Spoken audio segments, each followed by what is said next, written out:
Yo, yo, yo, yo, yo, it's Tuesday night. You know what that is? It's Knucklehead Comics. We out here in the building. We got Toe and Cap. What's going on, Cap? Not much, man. How you doing? Chilling, man. You know how we do. Again, this is some interesting topics today. We got Kang versus the MCU versus Kang in the comic books, which Hey, you picked the most convoluted, craziest character to start this whole thing off with. but you know what's crazy though? Doing some research about the comic book version of Kang and the lore with that Marvel set for him in the comic books. They really ain't do shit in the MCU with Kang. There's so much shit they could do. Well, let's see what's happening um while I don't know if we're waiting for other people to come up, but listen, so far Marvel's done an excellent job of fucking wasting our time with Kang. So let's see if we can make it up for telling you the story of the comic book version of Kang, and maybe people could come up with some shit like to look forward to in the movies. This convoluted ass character. Yo, Yeah, Taquan, exactly. you just learned that fucking word, man. Shut up. Kang is not convoluted. He's convoluted for many, many things that he's done in his career. If it wasn't for him, we wouldn't have ice cold beer and that new flavor in your ear. You heard? You heard, Taquan? He's the reason why we got all that shit. What's going on, Hassan? How's everybody doing? Should we start on a somewhat sour note, but just pay Yeah. respect? Uh, I don't know if you guys know, but a couple of days ago, What up, Lake? uh, Ray Stevenson, who played Volstagg, one of the Warriors Three, he was Punisher in Punisher Warzone. He was in Judge or Retaliation. He's coming up in the Ahsoka film. He passed away. So, here in the Knucklehead Network, our condolences out to his family and friends. And, you know, Yeah. sucks when somebody goes, but such is life.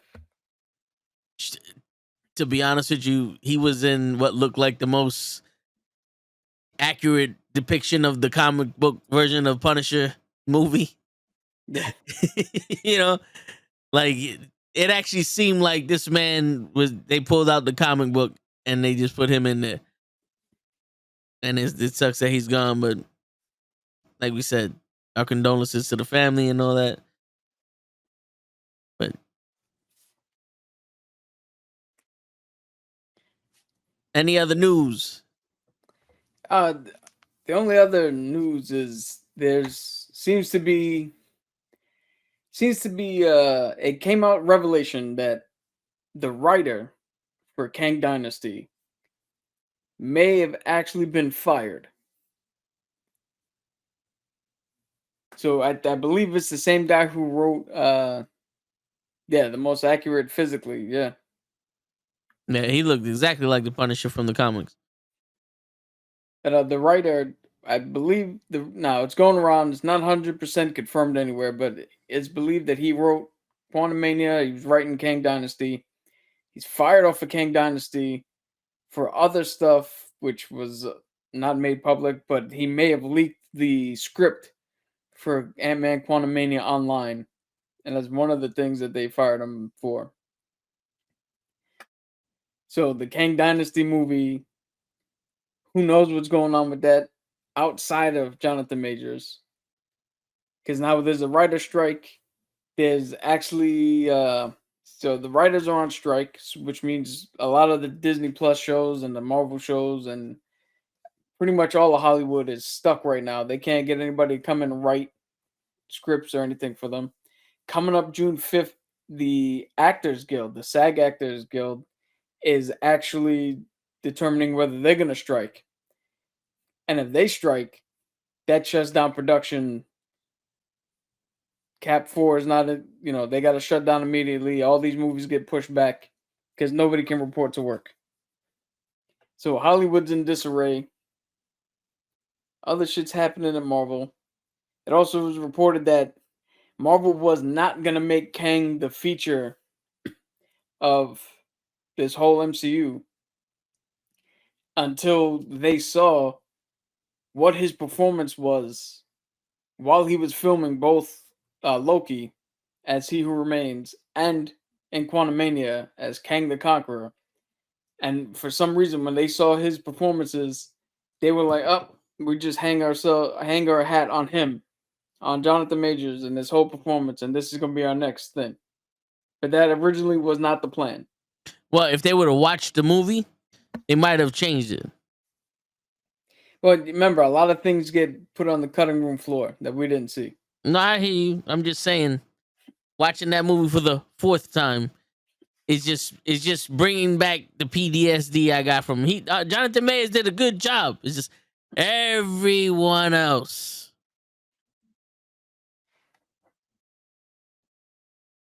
Put this nigga and everything. I mean, you can. He is Kang.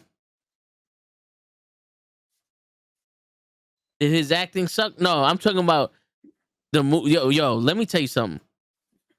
What's going on, Ray? PTSD. Yeah, man.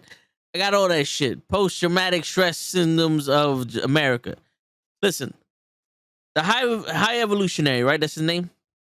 Yep. The high evolutionary in the Guardians of the Galaxy. Now, if you didn't see that movie, in the words of Lay, too fucking bad. They already passed the fucking threshold of spoilers and all that other shit. He was more menacing than Kang was. Not because of his acting, but because of the supporting roles around him. Even when he wasn't on screen, he depicted emotion from other characters, whether it be fear, anger, jealousy, or just the straight out like, yo, this nigga's crazy. When Kang was talked about, everyone was so fucking stiff. It was like trying to get Show to say the word obligatory. You know what I'm saying? It was hard to watch. I watched Ant-Man over the weekend again, and you see, if you're looking for her, then he's looking for you. Who's looking for us? Him. What? Like, I don't even believe you guys are afraid. You're just like inconvenienced at this point. Like, fuck, you're here. He's looking for you. We gotta move again. Like, what are you, the fucking Ninja Turtles? The foot found us. Now we gotta go find another fucking train? Excuse me, motherfucker. Like, I didn't choose to be here. Sorry for your inconvenience. Fucking cocksuckers. And then even when Kang is fucking trying to kill his daughter, you got Paul Rudd just sitting there. Don't you touch her again. When you could have had MODOK, the mechanism of organisms for killing machines. You had him pinned to the wall. You had him pinned to the wall, and he's about to kill the little girl. Now, this scene would have shown the humanity of him, but also how much fear Kang induced into his own people, where he's about to kill the girl, like he's got the girl hanging and he's torturing her, and he's like, let her go, and he's threatening Kang, and fucking MODOK looks at him like, nah, yo, dude, don't, like, he's gonna kill her, like, he's gonna, like, if he would have shown that fear, it would have added more to Kang's menacingness, to his, like, yo, this is a bad motherfucker, and everyone around him is afraid of him. Bill Murray fought this motherfucker and joined him, and still, it's almost like, well, I'm not afraid of him. I was never afraid of him. It's just now I get to eat these fucking alien-looking things. You know what I'm saying? Like, the only one that was afraid of him was the fucking grandma, was Janet, and she wasn't even afraid of him. She was just too afraid to admit that he was down there. She was more afraid to admit that she left a bunch of motherfuckers in his peril so she could be with her family. You know what I'm saying? Which is weird because she didn't escape. They found her. Yes. It's not like she was like, bye-bye, suckers, and left. Yes. Using a similar method to when they did the quantum mapping. I'm just saying, all of a sudden, now it's a problem. But, that's the thing. It's not even plot holes. Now we're getting down to the nitty-gritty of this fucking shit. Every other Ant-Man movie, at least there was like a couple bad actors in there, but there were some people that actually acted like some shit. Like when the ghost in Ant-Man 2 popped up and you saw T.I. shit himself. Oh, shit. What the fuck is that? You believed that shit popped up out of nowhere. You know what I'm saying? In this one, I've killed many Avengers. Are you the one with the hammer? Yes. We got the same body type. Like, okay, yeah, I guess that's a joke, but where's the consequence for your joke? You know what I'm saying? Because he knows. This is also stupid. Like, he knows who he's talking to. And he's using that as intimidation to be like, you ain't nobody important. And no one feeds off of this shit. Not even the daughter. You know what I'm saying? Like, fuck the ants. Like, the ants are 1,000 years old. If anybody's gonna fuck you up, it's gonna be a 1,000-year-old 50-foot ant. You know what I'm saying? And in the quantum realm, like, yeah, they're the only ones that gave a shit down there. You know what I'm saying? But the high evolutionary, the people were like, yo, they see me as God, even if they don't believe in it. They see me as God because I saw what his mistake was, and I step up and I took, I fix his fucking mistakes and shit. Yeah. You know what I'm saying? And even the people, like, when they spoke about it, it's like, there are entire civilizations that look to this dude as God, that fear him because they know that he can wipe them out whenever the fuck he wants. My man straight out goes, well, this one didn't work. Burn it and kill it. Boom, they burnt it and killed it. They had people step up against him on some, yo, my man, you went too far. And he's looking at them like, fuck you. It's like, this isn't far. This isn't far enough. He broke their own morals. People that are afraid of him. They're so afraid of him that they said, all right, you crossed the line, and now we're to the point where we can't let you be anymore. Yeah, I found the line, which the line is written is actually fucking badass. He was like, there is no God. That's why I stepped in. There you go. See? It's like, damn, bro. And yo, Jonathan Majors can convey all of this emotion, all that, but everyone around him didn't. This is why everybody was in the Loki series. They loved him so much because he's acting, and you see Loki afraid of him. Sylvie was on guard, but she's like, I don't give a shit. I'm coming to kill you. You know what I'm saying? Like, someone in that room was like, wait a minute, maybe this crazy motherfucker's telling the truth. Yeah, it's on Disney. Yeah, Ant-Man is on Disney Plus. It got there Friday. They just did it on Friday. And Shazam Volume 2 Try 1 is either going to be on HBO Max the 29th or it's tomorrow. Isn't that Shazam 2 the final one? Yeah, Shazam 2. Or Shazam 2 Rock beats Shazam. Yeah. Shazam 2. Hopefully James Gunn brings me back after this one. Oh, Shazam is on Max now? No, Shazam 2, not Shazam 1. The second one. The one with Lucy Lawless. Not Lucy Lawless, with Lucy Liu in it. The High Evolutionary is an atheist. He's a villain I can support. No, I feel you. But it might be on. It might have joined today or some shit. I gotta re-download it because they changed the name to Max. Fuck them. But yeah, that's the thing. You keep, the more I watch it, the more I'm in like, oh my god, this shit is. I think the best line in that movie was, "Your buildings are dead." That might be the best line in that movie. Yeah, Fury of the Gods is on there right now. Okay, all right. Excuse me, Taquan, with the referring and shit. Leave the referrals at the door. But yeah, I mean, Kang is a character that would be perfect for this timeline of movies because we have problems with so many of them that all you need to really do is explain that he's the one fucking shit up. You know what I'm saying? Because you kind of put that little in there when Scott was on the sidewalk going, did I just fuck everything up? Did I just stop the one guy that could save us? Like, when he did all that and everything started going bad, and then you go to New Rockstars and they explain to you, well, maybe he's stuck in another universe and everything's going bad because it's foreshadowing and all this other stuff because we don't have any other things on our hand and we got to come up with these convoluted ways to make this shit sound like it made sense other than you just watching the fucking movie and hoping they explain it later on in time because now we got to add shit to it. And here goes the teddy bear. You know what I'm saying? So now maybe Kangs can show you why She-Hulk sucked, while fucking Quantumania sucked, while Multiverse of Madness wasn't so fucking mad. You know? Yo, that's something I mentioned a while back. Was to hold off on the reveal of Jonathan Majors as Kang, as all these Kangs, or even if you just want to show him in Ant-Man Quantumania, but then later on reveal, oh, all this shit happened. We thought Wanda was good. Kang fucked it up.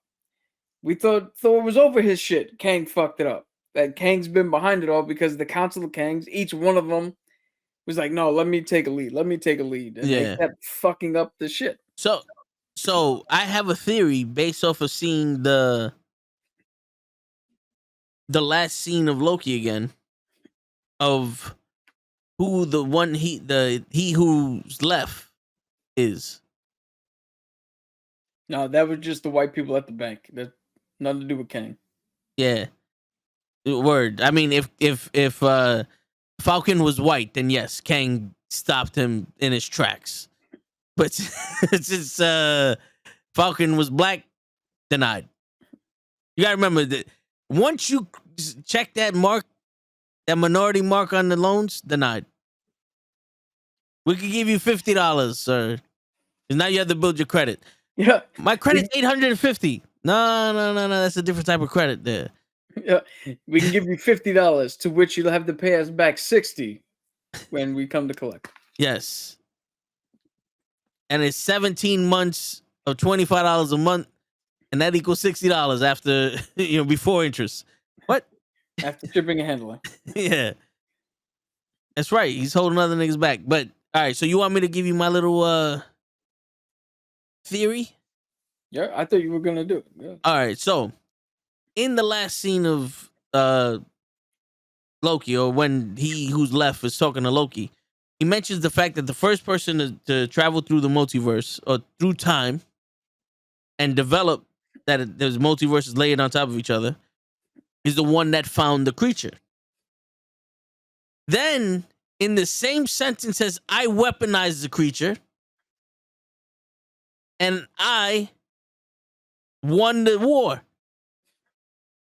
So I'm assuming that he's talking to himself in the first person and telling his own story, because he's trying to hide the fact that the first person who just developed this shit and actually time traveled the multiverse and him are the same person.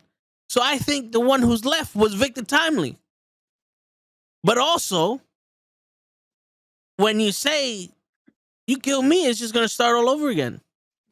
That can either mean two things. One, it's another Kang's turn to do what he needs to do because now they're taking turns.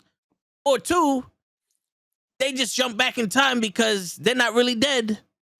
They just jump back to where they go and they start all over again, which means the other Kangs know when that happens because it happens to them too. And when Sylvie killed the one who left and they went to start all over again, they said, this motherfucker's crazy because he took all of our timelines and made one. We have to prevent him from doing that shit again. And he's the Kang from Ant-Man. So now he's Victor Timely that made it to the end, that went back around and then got deported into the quantum realm. Before he can become he who remains. Now get this. Where did we all think they were in Loki? In the quantum realm, because that is outside time and space. Yes. So now if he figures out the quantum realm, he can make the TVA in the quantum realm after he became time. Because what happened when he went into the power source for his time traveling chair? He didn't. They said he died, but he could have became physical time, which made him a god, which would also let him make the TVA and control timelines. So now what we're watching is the same Kang story happening multiple times at a time at once. for those of you playing the home game, what Toad just said is exactly it's 100% on par with what the fuck the comic book explanation of Kang is. So now here's So the that's thing. possible. So here's the thing, though. In the comics, right? They said that. Well, all right. So I went into a deep dive. So this I don't know all of it. I just know this. In the comics, every time Kang decided to go back in time, he created a different version of himself. He created different variants of himself. So when he went back in time and he fought the Avengers, that branched off different timelines where he beat the Avengers, he killed the Avengers killed him. All of these possibilities happened every time he went back in time. So there's a possibility that there's more than one Kang on the planet or on the timeline because of all the different Kangs. Now we'll get to all that other shit there, but I'm just saying, in the comics, when the Avengers went back in time for Endgame, they branched off a new fucking variant of Gamora. Anyway, that's comics, not movies. Yeah, but anyway, but I'm thinking right now, what can be happening is there's a bunch of people that, because here's the thing now, if the Marvel Cinematic Universe does it right, which I guarantee you they're not gonna do this, but if they do it right, Kang can be the start of the X-Men and the Fantastic Four. Why? Because of the Eternals movies. And I'll say this because, and I know Lay knows this.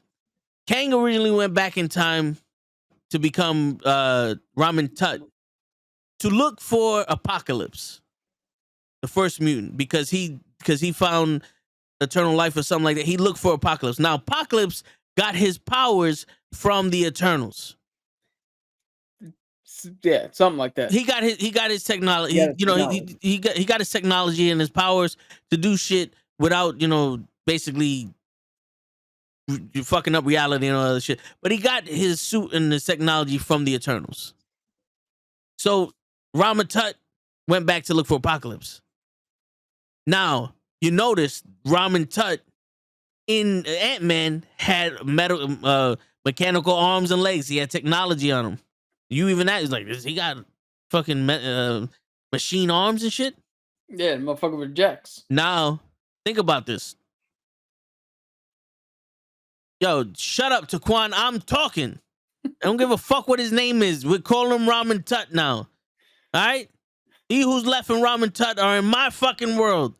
Shut up. Now, if they do it right, the Fantastic Four was the ones who went back in time around the same time that he went back to look for Apocalypse, and they stopped him from conquering Egypt, and he left his Sphinx there. And that's how the Sphinx and the pyramids were made back in the day. So you can introduce the Fantastic Four that way when you get the time traveling with Ramen Tut looking for Apocalypse. Apocalypse can be also explained in another Eternals movie when they go into they talk about the trial. They could be like, oh, in the beginning of time, you guys fucked with it because of Apocalypse, trying to speed up the process or whatever the fuck. And boom, Apocalypse is the first mutant. He gives birth to other mutants. Now we got the mutants and the Fantastic Four all in one story that you bring in with Kang.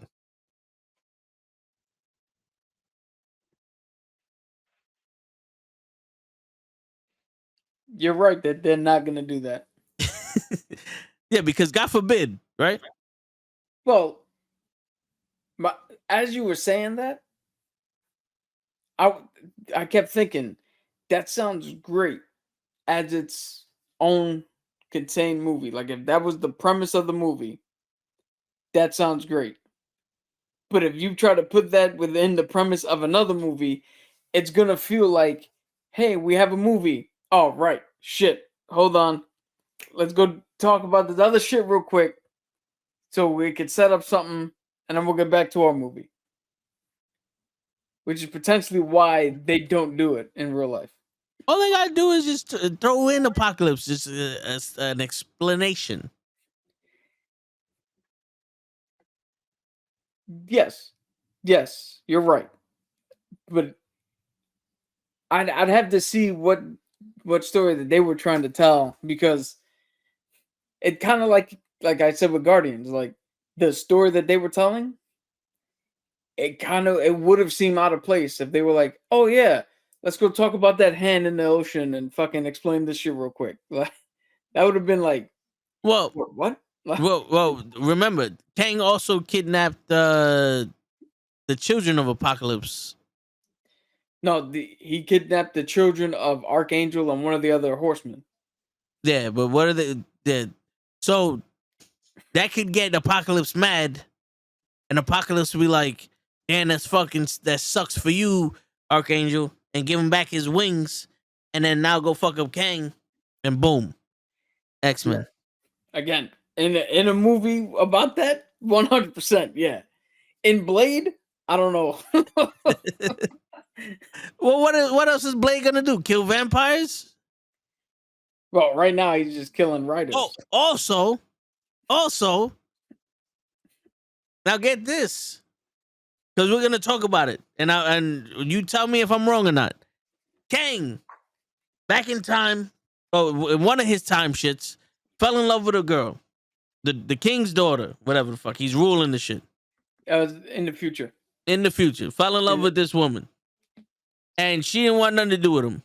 So he said, "Fuck it, I'm gonna go get the Avengers and whoop their ass to show her that I'm a man." He whoops that ass. He beats the Avengers. She says, "No, I still don't want nothing to do with you." So he goes, "You know what? I'll let you live." And he lets the wife, he lets the girl and the father live because he's in love with the woman. And his people are some, "Nah, you a pussy. We're going after you." So they turn on Kang, and Kang frees the Avengers, and they fight those people and they win. But in the process, somebody's about to shoot Kang. Homegirl jumps in the way of Kang, and she gets shot. He sends the Avengers back home because they helped him out, and then he goes talk to some dude. I forgot who the fucking dude was. He goes talks to some dude, and he goes, "All right, we'll make a bet. If you could beat the Avengers, Yeah, that's you have temporary power over life and death. You can do whatever you want with it." He goes, "All right." They tied the first time. Then round 2, the Avengers beat him. No, the Avengers beat him. And because it's a tie, he goes, "All right, you can only have power over one, life or death." And my man hates the Avengers so much, he picked the power of death over the Avengers.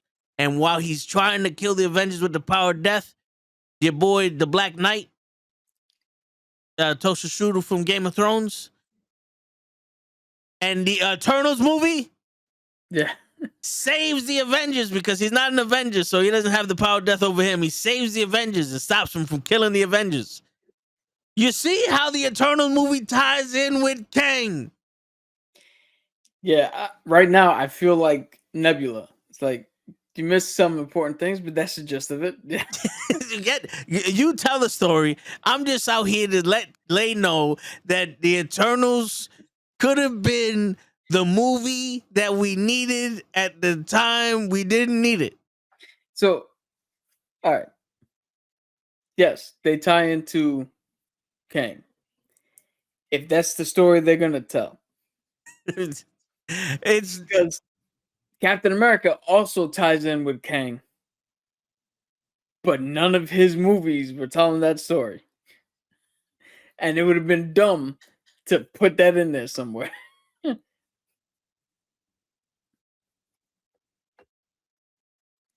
It has to be natural. It is natural.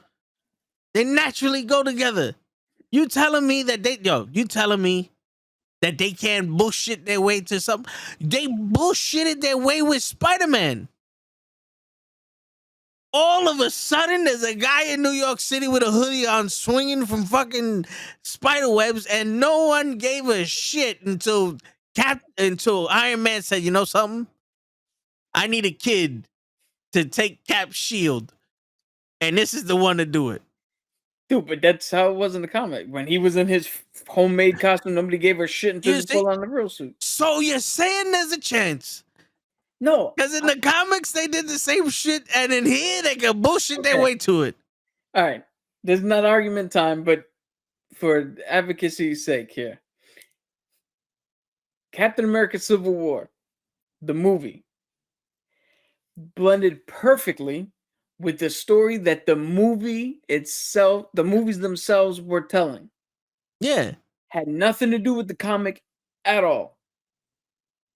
It would have been weird to shoehorn in shit from the comic into that movie, because although it happened in the comics and it would have been a little more comic accurate, it would have detracted from, wait a minute, I thought this is the story we're getting. Where the fuck this person come from? No, but see, What the fuck is that? this is the thing though.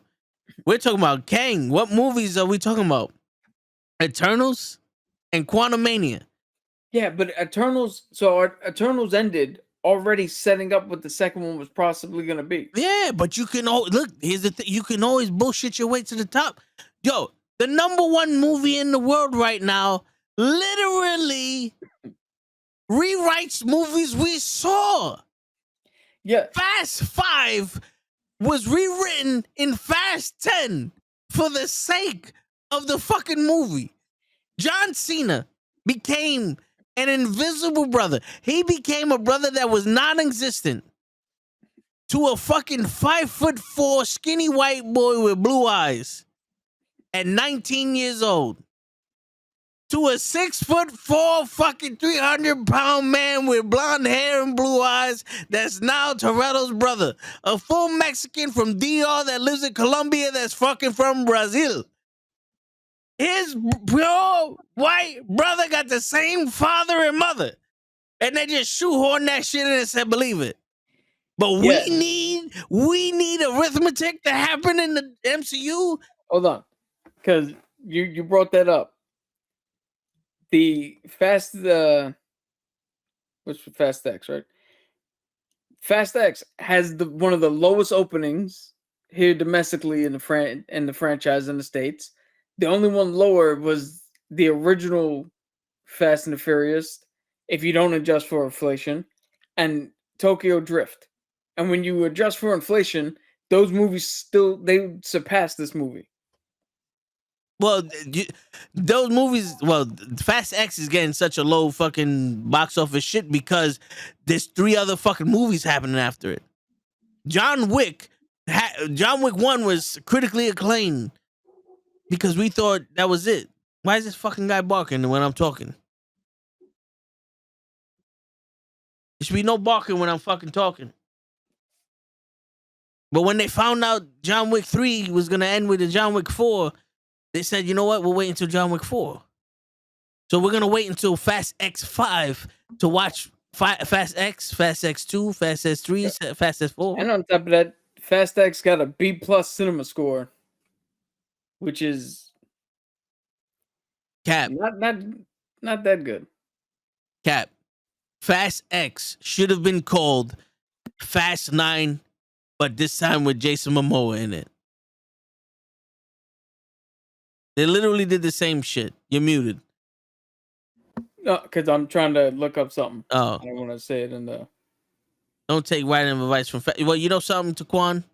Take writing advice from me, man. All I'm saying, we got ways to connect it. It's not that big of a deal to connect Eternals and Kang. Especially when you have a storyteller like fucking, what's his name? Jonathan Mayers. To fucking sit there and tell the fucking story. Because he's from an advanced civilization that was from the moon. Yeah, I'm not saying that you can't connect them. I'm just saying that you can't connect them. You can't cut off your nose to spite your face. If there's a specific story that you want to tell the story. Don't just start shoehorning in connections for the fucking sake of it, because it's going to detract from the story you want and detract from the fucking connection, and then it's not going to be a good movie. They shoehorned the connection between Ant-Man's daughter and fucking Hank Pym and that whole fucking family. They shoehorned the fucking Crystal. What is her name? I don't know Hank Pym's wife's name. Janet Van Dyne. Janice, yes, they shoehorned Janet's fucking Civil War activist rights shit from the quantum realm. They shoehorn everything in this shit. If it is not if it's not a Captain America movie or a fucking Avengers movie, they shoehorn shit in there. Don't freeze a movie to build another movie like Thor and Age of Ultron. Well, first off, any incarnation of Thor sucks. So they had to do that in Age of Ultron because they said, listen, we're not going to waste another fucking movie with him going to a hot spring to let everyone know that fucking apocalypse is coming. Ragnarok is coming. What? Bitch, you caused it. You caused it. Fuck around. He caused that. He caused Ragnarok to kill Hela. You ain't got the balls to kill it yourself, asshole. I feel it. Yeah, you don't want to. You feel it. You did it. You fucking did it. Growth, motherfucker. Look at this shit. I'm a man now. I kill my own fucking kind. I got this rock shit over here talking, making jokes and shit. Now I'm in the middle of Antarctica with beer, and I'm the fucking king of Asgard. And I don't want to be Asgard king because I deserve to be king because I wave Moliere and shit and wave my nuts around. And then I talked to my mom and now I'm better, but I still hurt because Moliere is destroyed and I got a fucking Starbreaker and Starbreaker's jealous of Moliere and fucking Jane Foster got cancer and now all of a sudden Moliere's protecting her because I whispered it to fucking Moliere like it's a fucking person save her life. And what is Moliere doing? I'm just going to give her power to kill her more. What? Now, again, they shoehorn that in there. To play advocate. Do you see how that deviation into this Thor shit, connects everything we're talking about, but just wildly fucking detracts from what we're actually trying to talk about? Well, because they shoehorn shit that had nothing to do with the other movies. There's only one. Yo, if you wrote something that erased the fucking Eternals movie 1, I don't think anybody would have a problem with it. I think the only one that would have a problem with it is Lay because he loves Eternals 1 so much. I know. And the amount of vigor in which he defends that movie, I'm surprised he hasn't jumped in and said something in the comments in defense of that movie. Word. I don't know what he loves more. And, we could maybe put up a poll, see what the audience thinks. What Lay loves more, Eternals or Taskmaster from Black Widow? I mean, just the love just comes pouring out of that man for those two MCU properties. Look at that. And on top of that, well, I mean, this is a comic book show, Lay, so we can't bring up Death Wish, even though that was a good Charles Bronson movie, series of films. But, we all know you're into the movies, man.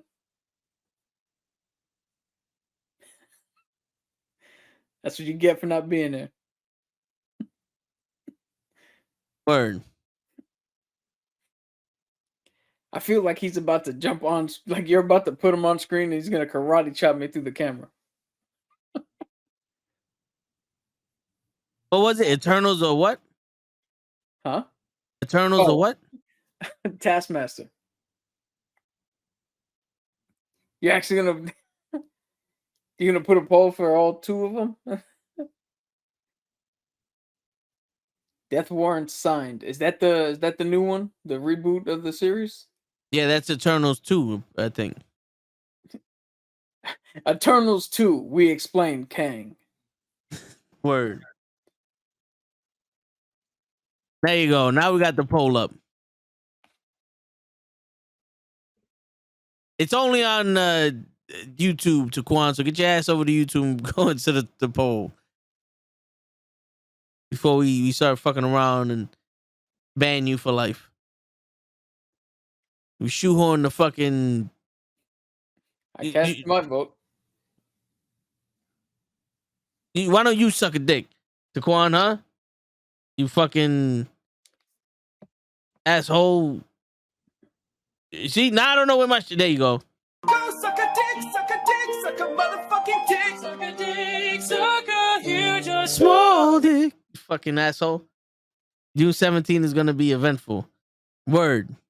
The show gonna be there too, and you and show got a lot of explaining to do. Fuck happens on June 17th? Well, we called any date in June Tao, but on June 17th is the wrestling event. Oh. But yes.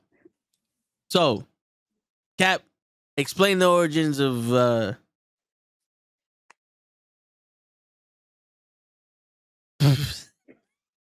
I only want to call him June fucking Eternal of the one that's left. I'm waiting until you Kang. say the name. Yeah. You talked yourself way out into the fucking boondocks. Because I'm 17 movies in. I'm 17 movies into this fucking story with Kang and this dynasty and all other shit that I've surpassed any level of fucking supremacy that may have happened if I beat Bruce Lee Ward. Like I'm so far into the fucking future, I'm glowing. So, in the comics, there is Kang. And then there is Kang and Kang and Kang and the Scarlet Centurion and Immortus and Victor Timely and Mr. Griffin and Iron Lad, and they're all fucking Kang. And it all starts with Kang Prime. Kang Prime is the one nobody knows what the fuck Toad's talking about. I'm talking about the truth. Kang Prime is how do you put this? He's the one that is the main one that shows up consistently to fuck with the Avengers. Anthony Richards. Nathaniel. Yeah, that's what I said. So now here's where it's gonna get fucking weird, right? So Kang Prime eventually becomes Immortus. But Immortus is not Kang Prime. Immortus is a version of Kang that is at the end. He's the final form of Kang. No matter which Kang you are, they all eventually become Immortus. And Immortus watched Highlander back in the day. I was like, fuck that. There can only be one. He spends most of his time actually coming up with ways to kill other fucking Kangs so that he could be the only one. Victor Timely is just a businessman who's done some shit, but he's not. I mean, they're probably going to make him more significant as we saw in the Loki shit, but in the comics, not really all that significant. Then there's the Scarlet Centurion, who's just another version of Kang who does nothing. But now, Kang Prime was a ruler out in space in the far future, and he got bored because where he lived, everything was peaceful. There was never any violence. So he made a fucking time machine. Went back to Egypt. Became Ramatut. Ramen Tut. Was fucking up some shit there. The Fantastic Four got also trapped back in time somehow. Saw him there. Stopped him. Now, when they stopped him, they sent that one to a different place in time, and he was then known to be Nathaniel Richards, and that's how we get he's actually related to Reed Richards. He's just a future version of that. Where he was is where he met the king. He conquered a whole bunch of other shit. He met Ramona. He actually, because he loved Ramona, he actually let his father run his kingdom without his oversight. He was micromanaging every other fucking kingdom he had except for that one.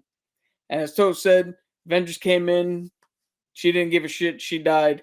He put her in suspended animation until he could find a way to bring her back to life. As he was jumping back, he also met a different version of him. What the fuck did that do? Oh. So he went back to become Ramen Tut. Again, this is all very fucking confusing. He went back to become Rama Tut a second time. That's when he went back to get Apocalypse. Who Apocalypse's first, his only power is immortality. That's his natural mutant ability. And then a rogue celestial, as we brought up, gave him his technology and shit like that. Then some other shit happened with the Collector, and a whole bunch of nothing happens until he meets a young version of himself and tells him, "Hey, you're gonna grow up to be me. I need you to grow up to be me." So he literally protects him from bullies, helps him in school. Yeah, take a breath. Yeah. I feel like that Jim Carrey. I was changing lanes without signaling, and I was speeding. So he helped him out in school, took him away, make sure bullies didn't catch him, all that other shit. Told him, "You're going to become me." That kid said, "Fuck that. I'm never going to become you." And he became Iron Lad. Then there was a thing where they created the Council of Kangs literally because they had nothing. They didn't know what to do with all these Kang variants because they came up with that stupid rule, as Toe said, that if he goes back in time for anything, he creates a variant. So they had the Council of Kangs. Immortus tried to kill all of them. He succeeded in killing most of them. There was 3 definites. There was Immortus, there was Kang Prime, and Iron Lad. Those were the 3 main ones that were still around. There was, I think, Scarlet Centurion and like 2 other versions that are running around. Yeah, he does love playing with himself. They were just running around doing. That's why he doesn't have good sight. Yeah.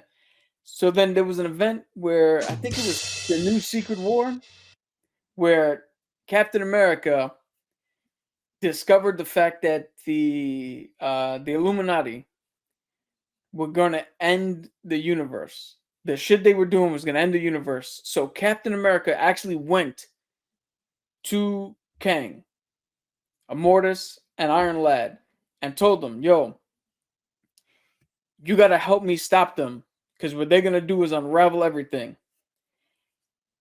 And they came to the conclusion that it was not the Illuminati, but it was Captain America himself. His actions were going to unravel everything.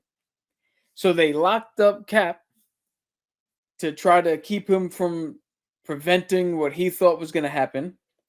But it turns out you can't prevent whatever the shit that was going to happen. The incursion, the final one, was not preventable. So Cap escaped. Cap went back down to Earth, gathered a whole bunch of fucking people with him, heroes, I think, and/or villains, and went through and literally just murked all the fucking Illuminati members, caused the whole big shit. And as of right now, I think that's like the last major thing that happened with Kang. As of right now, Immortus is out in the wind. Kang Prime is out in the wind. And I think Iron Lad might be the only one who stuck around as they've shifted and rebalanced and come up with new shit. So now, also, one thing that you mentioned that you failed to mention was when he went back in time as Ramen Tut, that was his name. Then he lost to the Fantastic Four. He went into outer space, and Dr. Doom was in outer space studying space travel and all other shit, and he caught Dr. Doom. Dr. Doom and him thought they were the same person, just in different time zones. So then they started working together and all other shit, and they made the Crimson Dynamo, whatever the fuck, some red version of him. He tried to fight. Yes. Then he tried to fight the Avengers with that one, or was it the Fantastic Four again? I didn't bring it up because it doesn't have a bearing of his overall shit, and it could be either one. Well, all right. So he loses to them, and then he says, "Fuck it, I'm going back to my time." But when he went to go back to his time, he hit time turbulence or some shit and wound up in the 40th century, where there were basically cavemen with technology above their own, and he started conquering. The Dark Ages never happened. Yes. Yeah, he started conquering them, which gave him his new armor and all this other shit, and he became Kang the Conqueror that way. So Yeah. now, good. No, I'm saying I didn't bring it up because that's the weird thing where Kang the Conqueror is Kang Prime, but it's also a couple of other variants. It's not like if you say Kang the Conqueror, it's not easily to just be like, oh, that one. There's like 4 or 5 of them that fit that fucking description. Yeah. So now we obviously know we haven't got to the Kang that fell in love with Miss Thing and wants to kill the Avengers. But apparently this Kang has killed many Avengers. Yeah. So we might not have gotten it, but it obviously has happened. Because I don't foresee this guy. I don't see this guy needing to use tough talk. Like, you know how a bad guy might come into him, like, didn't I kill you already? As some on some bullshit, trying to rattle the fucking hero. I don't see this guy thinking he needs to rattle Ant-Man.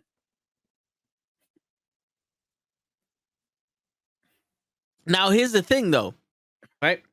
Since we're talking about the MCU version. In Loki, during that scene where he's explaining what's happened with the multiverse and the TBA and all that other stuff, he makes mention, I was named multiple things. The one that's left, he remains, and he goes, the Conqueror. Like, he says it like if it's a joke. The Conqueror. So, is the Conqueror a version of Kang that's trying to... Is he the bitch in this, or is that just a folktale that is being spread around to all the other Kangs to keep them in line? But if we now take what the ending of Ant-Man said, where the Council of Kang was like, oh, he's dead, I verified it, and the other guy's like, you're just mad you weren't the one who killed him. It could possibly be that the Conqueror is always the one that gets set up and fails to either Ant-Man or the Avengers, or that's why he had that line, didn't I kill you already? When he, yeah, you might kill 1 or 2, but he constantly is the one that's failing. Because, to be honest, remember they were saying that, oh, he was saying that they fear him. He's the one that they all fear. To your point earlier, did it look like they were scared at the end of that shit? No one looked like they were scared. They all literally looked like they walked in and was like, hey, did you know that jackass finally somebody shut his ass up? Or were they all celebrating because now the Conqueror is dead? Well, it made it look like they were just celebrating based on the fact that they were summoned by the council. Yeah. That's what I got out of it. Although I'm not sure which one is Prime, unless they're gonna make a Mortis Kang Prime. Which one was Immortus? The Mortis was the Lopan? old blue one, the one who was speaking as if he was trying to inhale the whole time. I have the power of the things. Lopan, basically. Yeah. Yeah, the Asian from Harley Quinn, but yeah. Yeah. Well, listen, I can't do Lopan off the top of my head. Okay, but anyway. But so now, so this is the thing. Now, is Victor Timely the original one who's left, who was time itself because the Conqueror got trapped in the power source? Yes. Yo, right now, and I brought this up before, but right now, Kang, in more ways than one, is Schrodinger's cat. And I don't have to explain that again, hopefully. We should all know by now. I've said it a handful of times. Kurt, that's what I'm asking, because I'm thinking that when Kang dies, he doesn't die, he just goes back to his either original timeline or back to the beginning. I'm thinking with technology, they don't die, they go back. You know what I'm saying? And because he didn't have his shit with him, they think that this Kang died because he was outside time and space. But he went into the power source and became time. He's a god of time. You know what I'm thinking? He Who Remains wrote everything, right? He wrote the sacred timeline. He was Yeah. in control of it. Yeah. Which means he made the High Evolutionary. Yes, Kurt. That's exactly why. All right. He made the High Evolutionary. He tortured Rocket. Yep.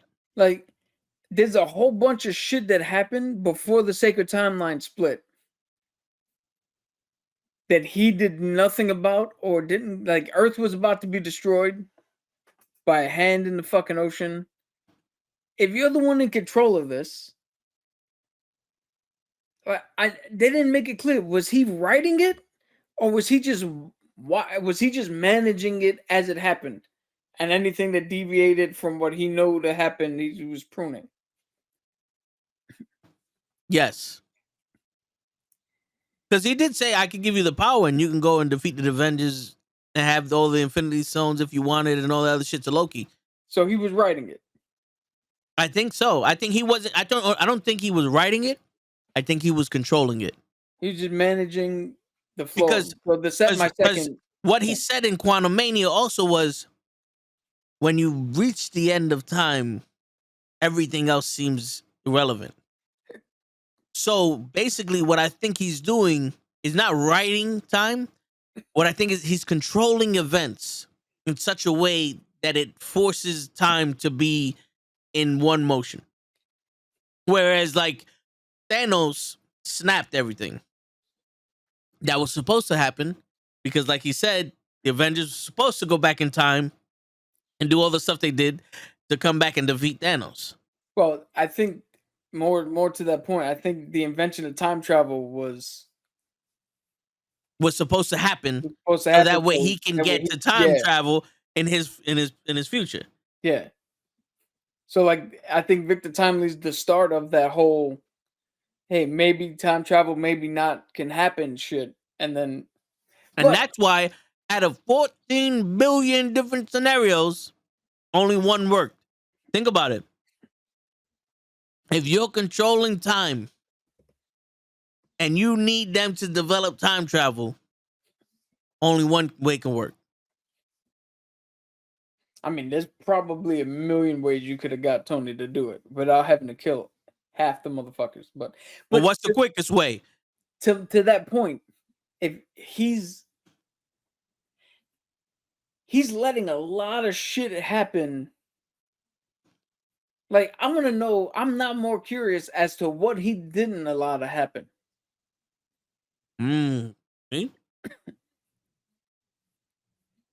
Maybe his shit is only on Earth. I mean, that can, well, remember, he doesn't travel to a point, because, like you say, he doesn't travel the multiverse. He travels the timeline, and it was a multiversal war because all the different variants of him found timeline and they met up together. So he developed that one timeline thinking that it was all one multiverse, and to control it. So that way he can't control the multiverse. He can only control time. Well, I mean, he tried to control the multiverse. That's what the TVA was pruning motherfuckers. No, he controlled the singular timeline. I mean, that can possibly be. It's very unclear as to. It's funny. You watch this with a fucking fine-tooth comb. You watch the fucking Screen Crush and New Rockstar shit, and you still sit here and go, "All right, let's break down what the fuck happened," because no one knows. Well, because Screen Crush and the rock stars and the Hall of Fame gatherers and the fucking tree leavers, they're just sitting there going, well, he made rings and Shang-Chi had 10 of them and he went to Fing Fang Foom and got they got Ramatud in there, and that's how we got the technology. And the King, look at the Eternals, the rings, and everything looks like the rings. The setup for talking some real shit like we're talking right now. We're some philosophizing this shit. Well, what? We're philosophizing this shit.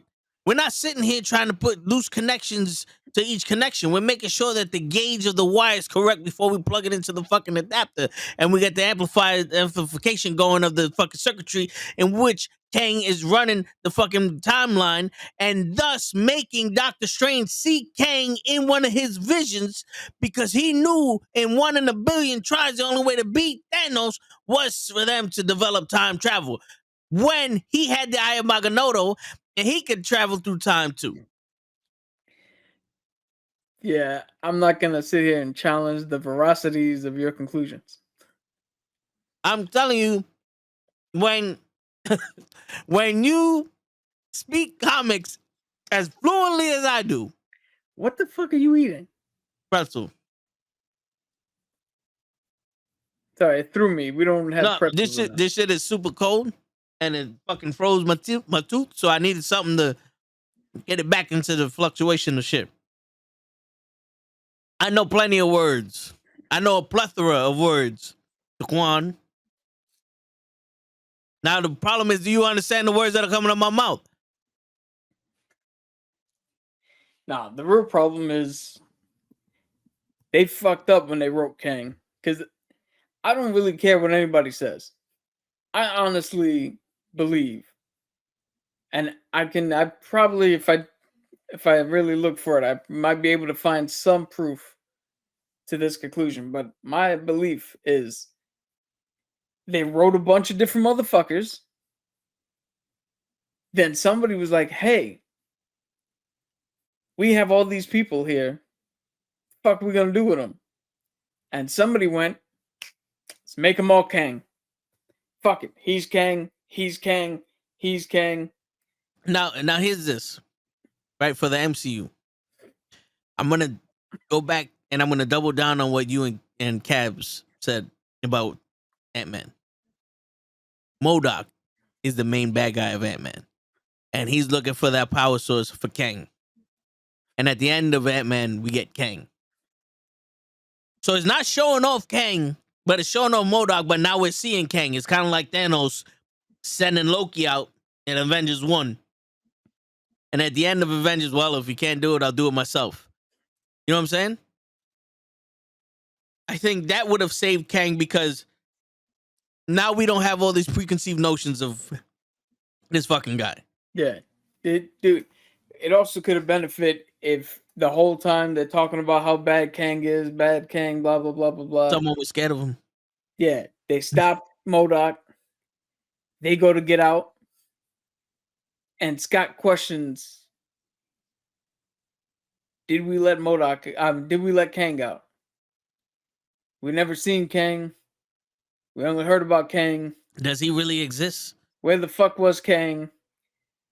Did he come out with it? Like, nobody knows what the fuck happens. And then you see the council freak the fuck out. Because, like, yo, these idiots are fucking with the multiverse, and they let the Conqueror out. So who did you call? Everyone. Now we set up what Kang Dynasty is about. We set up all the multiversal shit. And we set up, when this dude shows up, not only do we not know which one he is, but we do know that there's definitely one that everybody is shitting bricks got out. That we never seen. Yeah. And also, just a little plot twist here. Darren? Is that MODOK's name? Darren? Yes. Didn't he develop the pen particles also to become the Yellow Jacket? No. I believe he did. I believe he figured it out. No. Remember, his kept fucking up because they kept killing the sheep? Because he didn't have a vessel to shrink in it. Once he shrunk the sheep inside that vessel, then he figured it out. Remember, he shrunk and rose as the Yellow Jacket. Yeah, but so he didn't create Pym particles. He created a substitute to it. But now in Yeah, the but he quantum realm, where didn't anything is have, possible, dude. he could First have off, developed something to shrink. that dumb motherfucker couldn't develop a paper bag. Shit, with all the Kang's technology, could have did something. They found a power source at looking at a river. They What? had, listen, they had fucking test tubes and an entire science fucking lab in the quantum realm getting fucking yellow shit from a fucking river in the quantum realm and developed the power source for the time machine. You telling me my man couldn't think of some shit up to make some shrink shit? Now, regular actual MODOK could have done all that. Darren is dumb. He couldn't have done shit. Yo, I just want to take a second to admonish Marvel for doing this. These are the Loki variants. If you noticed, they're not all Tom Hiddleston, but they're all Loki. Yeah. I don't know why, in a space where you tell us that not every variant has to look the same, you chose to take one guy. Fuck the legal troubles right now. Even if I would be saying this, even if he wasn't in legal trouble, but you took one guy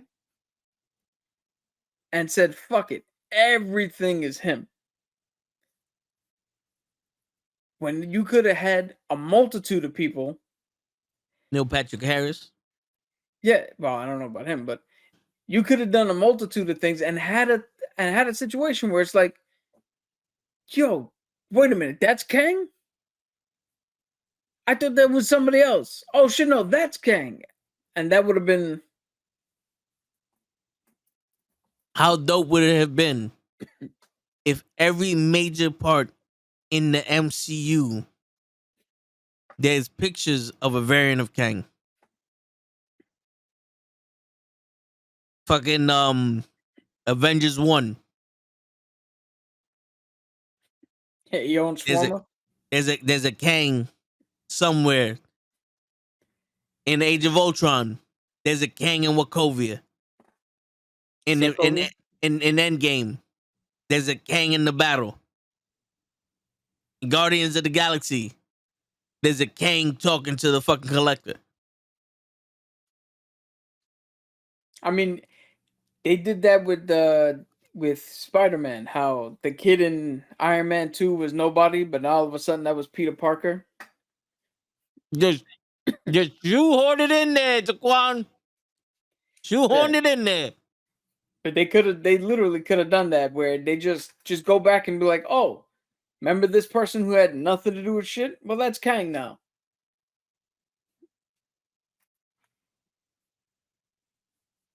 That's what I'm saying. Because, in all honesty, which Kang variant beats women? The real life one. The OJ one. No, that's the one that kills women. What's his name? Matt Hardy. The Matt Hardy one. Mark Hardy one. The MMA fighter. Sure. Well, anyway, before we got into this shit,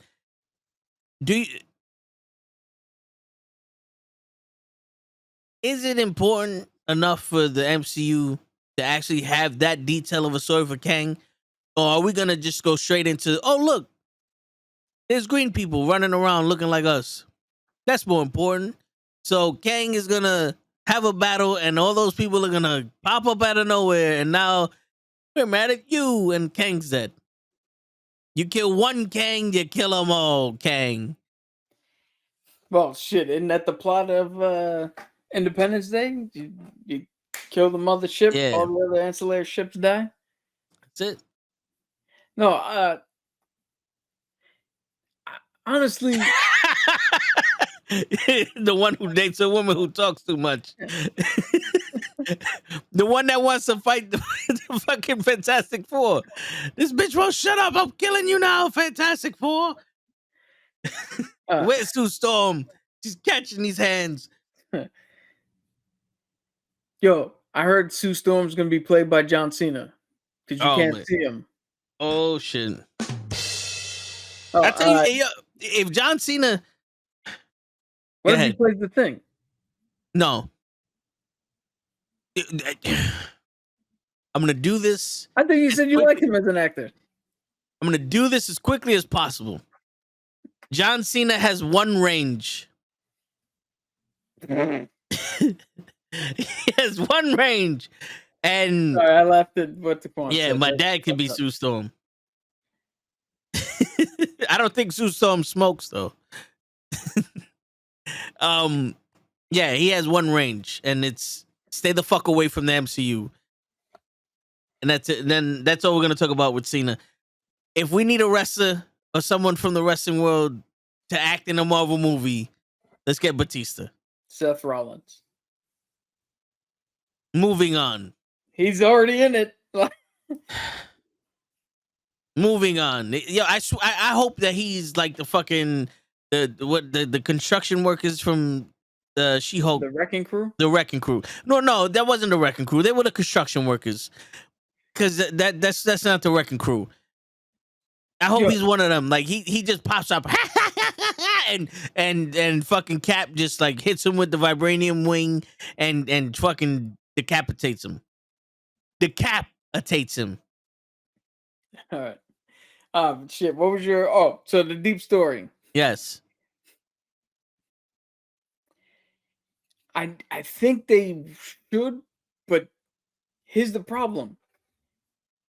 You gave us you told us that hey, this is a multiversal saga that's coming up. That's this whole next fucking saga.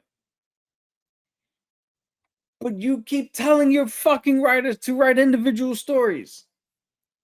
Thor Love and Thunder. Individual story about Thor. Multiverse of Madness. Turns out to be a fucking personal story about Wanda and Doctor Strange. And a fucking watch. Shit.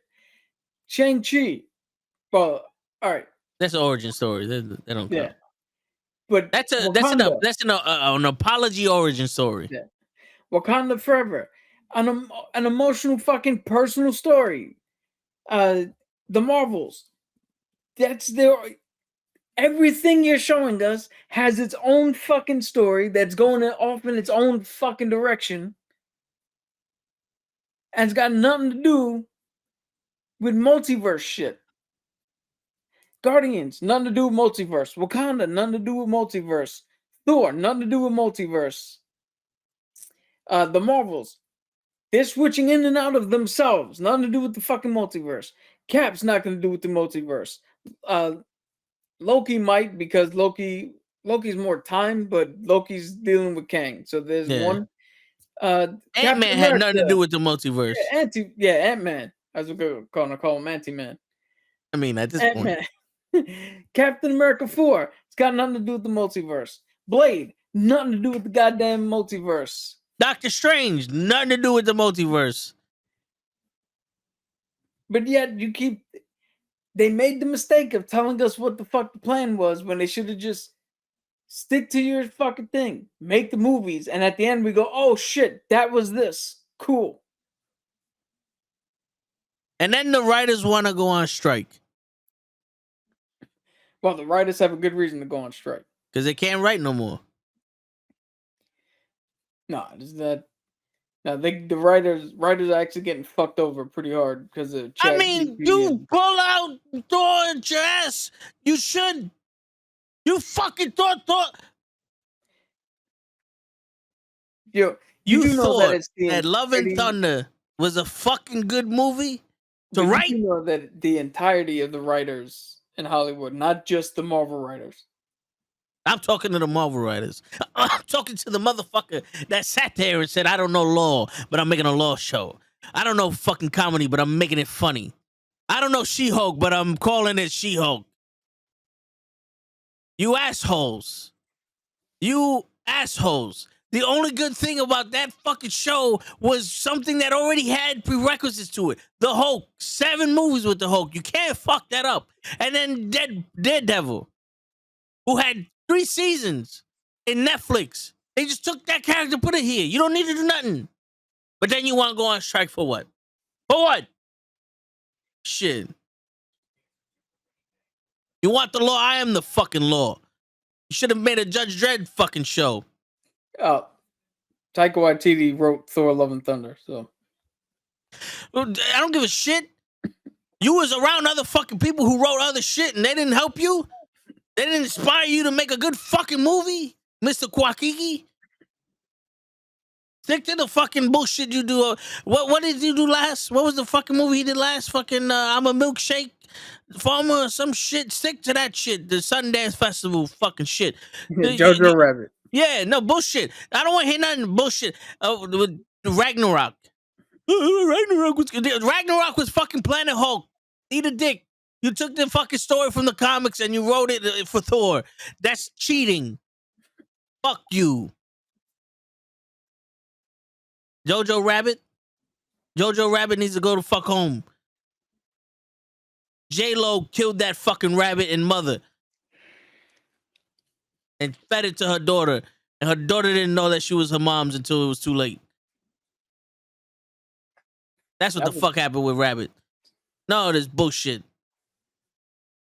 You don't watch the movies that happened before it? 20 years of movies with these characters in it. 50 years of comic books with these characters in it. Despite what you say about the characters themselves, there's stories there. Use those stories to at least finagle the bagel. It's like someone said they want us to write a She-Hulk show. What She-Hulk? The cousin of the Hulk. She turned green too? Yeah, all right, that's all we need to know. Now, here's a question, though. Because at what point do we just say, well, we only need somebody to transcribe the words from the comics to the page and somebody to just make the camera focus on the scene we're shooting? Because it doesn't seem like there's any room for you to put your own spin on shit. No, we're past that. But here's the thing. I don't mind you putting your own spin on it. But when you turn it to the fucking Tasmanian devil and there's a hurricane going around, that shit ain't a spin no more. That's a disaster. The fucking disaster. Why you think the Fast and the Furious movies work? They don't. They work because you keep watching Fast 5. The last 6 movie was Fast 5. They just added a new character in it. And they even fuck around with it sometimes. They go, we're not going to add nobody new, but we're going to bring somebody back from the dead. And everybody loves the shit. They go keep watching it. John Cena's in it now. John Cena's not in it no more. Jason Statham's back. The Rock's back. Go, bring in fucking Han. We love that fucking Asian guy from Tokyo Drift that now all of a sudden's a fucking CIA agent. Yo. Bring in Tyrese. He just finished yelling at The Rock and Will Smith. Kill him. Bring him back. Same movie. Fuck it. I'm Taquan, me and you are simpatico because I also gave up on the Fast movies like 6 years ago. No, man, I gotta watch all of them. I'm not gonna lie. I was pissed from the beginning. That first movie was trash to me. Why? Because he helped out Toretto at the end? No, you know the only movie in this franchise that I actually like is Tokyo Drift. Yeah. The one that everybody says is the worst one. Because Bow Wow was in it. No, because it actually has something to do with what the fuck this whole premise was about. No, I'm saying it was the worst one because Bow Wow was in it. Yeah. No, but listen, man. Didn't I just give you a way to connect Kang and the Eternals and Apocalypse and the X-Men to fucking Kang to what we got right now? Yeah, but you skip so many steps to jump straight to Apocalypse without establishing who your X-Men are in this universe. All you gotta do is mention his name. Yeah, but now this is what pisses me off about movies in general when you talk about an IP.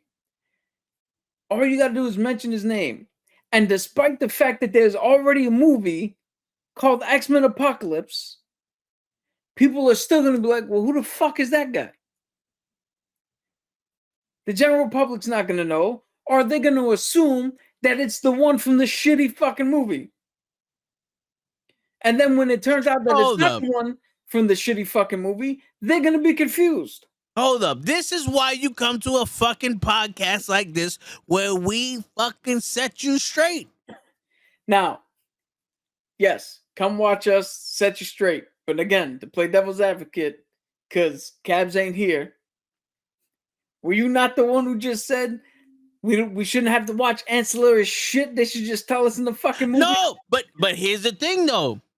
When you watch Eternals 2, Electric Kang, Boogaloo. Eternals 2, Kang getting at that ass.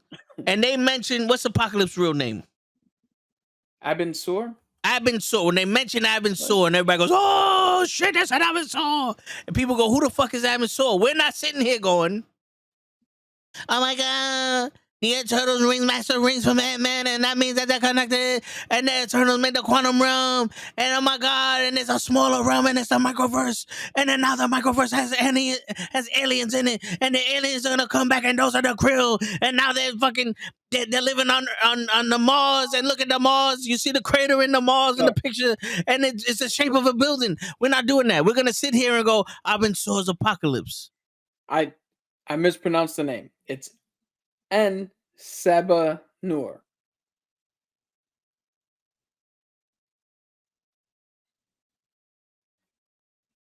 Sabazal and Sabanzu. Yo, Apocalypse. Just, there you go. And then that's what it is. And they'll be like, who's Apocalypse? The first mutant. All right. Now, didn't you give Show so much shit because he didn't know the Suicide Squad was a different... We are comparing hurricanes on this show, according to Show. But Show represents the general public. He does not represent shit. He represents the Lollipop Guild. What? The general public of people I have spoken to people about the fucking Suicide Squad movie, and not once did anyone ask if that black daughter is the same black daughter that Will Smith had. They knew that fucking this guy is a different fucking character. Remember,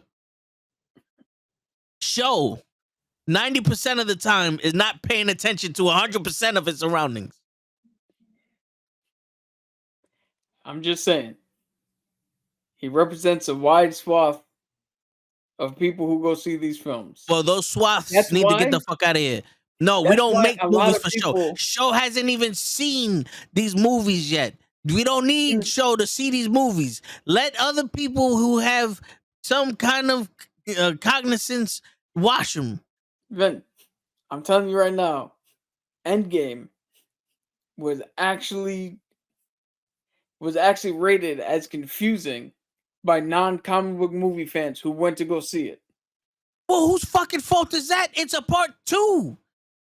Well, it's technically a part 23. No, but this is the thing, though. If I start watching a fucking TV show on the 7th season, episode 12, I'm not going to know what happened either. So those people who are confused need to take a long walk off a short bridge expeditiously. Stop smoking crack. Stop smoking crack. No. Infinity War came out before that. No, hold on, time out. If you don't have friends to tell you that Infinity War is part 1 of Endgame, and you just went and watched Endgame, think of a better life. Tip of the day. I should have saved this for the 5 tips and toe tags. But this is one tip in the comic book. If you don't have friends that tell you Infinity War is part 1 of a 2 series with Endgame being part 2, and you just watch Endgame and you don't know what the fuck's going on, find yourself new fucking friends. Delete everybody's number on your phone book and go find new fucking friends. Go somewhere and ask questions. Have people, maybe the people that are in your life don't give a fuck about you. Be more involved with other people's lives. Say good morning to some people. Stop being an asshole. And maybe someone would tell you, don't just go watch fucking Endgame and think you're gonna know some shit. You gotta watch Infinity War at the very least. Now, fucking asshole.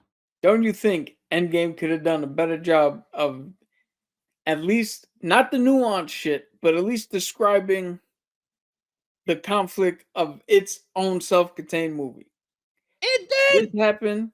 We fought. We lost half of the universe. If you confused with that, guess what, ladies and gentlemen? Shoot yourself in the kneecap and call a fucking therapist because you got problems. Now, I could turn around and say it's a clear line of how Hank Pym is referred to as grandpa by Cassie. And I could turn around and be like, yo, if you're confused about that, say the same shit. No. You didn't have half the movie of people fucking living in that loss and regret because they couldn't save the world, and now they're trying to pull some shit out their ass to save everybody they lost. Half the fucking movie was a bunch of people living in sadness because they lost their family and half the fucking universe to Thanos, and they went to kill fucking Thanos. And Thor was a big representative of that. And then they found fucking Tony Storm in space, and he had the conflict with fucking Captain America. You're supposed to be there. We're supposed to lose together. And then they find the time travel so they can bring everyone back. This movie spent its entire movie explaining what the fuck was happening. All you need to do is listen. Ant-Man, they said, oh shit, we need to get to the quantum realm. 911, hello, we got an emergency. How do we get to the quantum realm? Call this motherfucker grandpa and have everybody pull him in. Got it. Yeah, but there was also the whole time from Endgame till now to which to build a relationship. Yeah, I'm thinking about Tony Storm. Tony stank. To which they could have built the relationship, which they clearly did. She also lost half of her family in the fucking quantum realm. When did they build a relationship between Hank Pym and the daughter? In between the fucking movies. It ended, the Endgame ended with her completely fine with him, with Scott. You would be completely fine if they just said, you know what, Kang has been taken care of in between Ant-Man and Quantumania and the next Marvel movie. We killed all the Kangs. Don't worry about it. We saved the universe, and now we're gonna go into the fucking Secret Invasion. To be completely honest, yeah, because it doesn't seem like any of this shit is pointing in that direction anyway. Holy shit! I'm just saying it's not that big of a leap to take. And I'm just saying, well, no, Endgame was a perfect movie. If people have problems with Endgame, they have problems with themselves. It was a near perfect movie. It was a 10.5 out of 10. If people have problems with Endgame, you go speak to a specialist. Get electromagnetic pulses shoved through your fucking temples or some shit. There's a problem with you. Stick to the fucking rivers and lakes that you used to. Don't go chasing waterfalls. You're not intellectually strong enough to understand a fucking movie. Master the Phantasm, Endgame, and Suck My Dick. There you go. 3 perfect movies. That's not what he said. It's a Master the Phantasm. Well, you know something? No, you know something, Taquan? Let me tell you something. I saw Master the Phantasm like last month. I fell asleep during it. Eat a dick. It's not as good as you fucking people remember it to be. You know what? I really gotta jump on Max and see if it's on there. Yeah, it is on Max. But you know what I'm saying? Like, yeah, people with the shit. Fuck around. Nah, man, I'm tired of this shit. Kang in the MCU right now is a fucking guy doing some shit and we have no idea what he's doing. But we're supposed to know what he's doing because we're supposed to know shit. And then you got to tune into these people. The rings of Shang-Chi and the rings of Saturn are combined to become one with the universe. And now they're making technology. That's what we're supposed to do. Save the bullshit.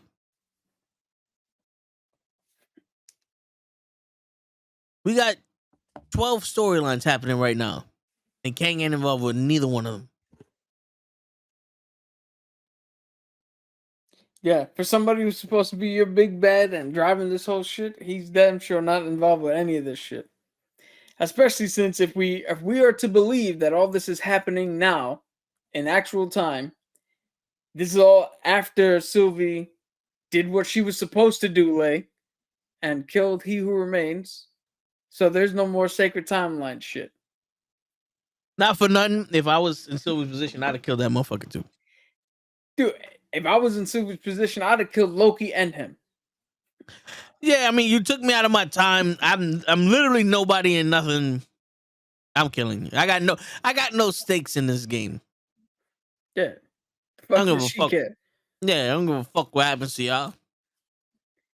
Unlike Star-Lord, who even he admitted himself he was dumb. Because it was a different version of Gamora out there. But even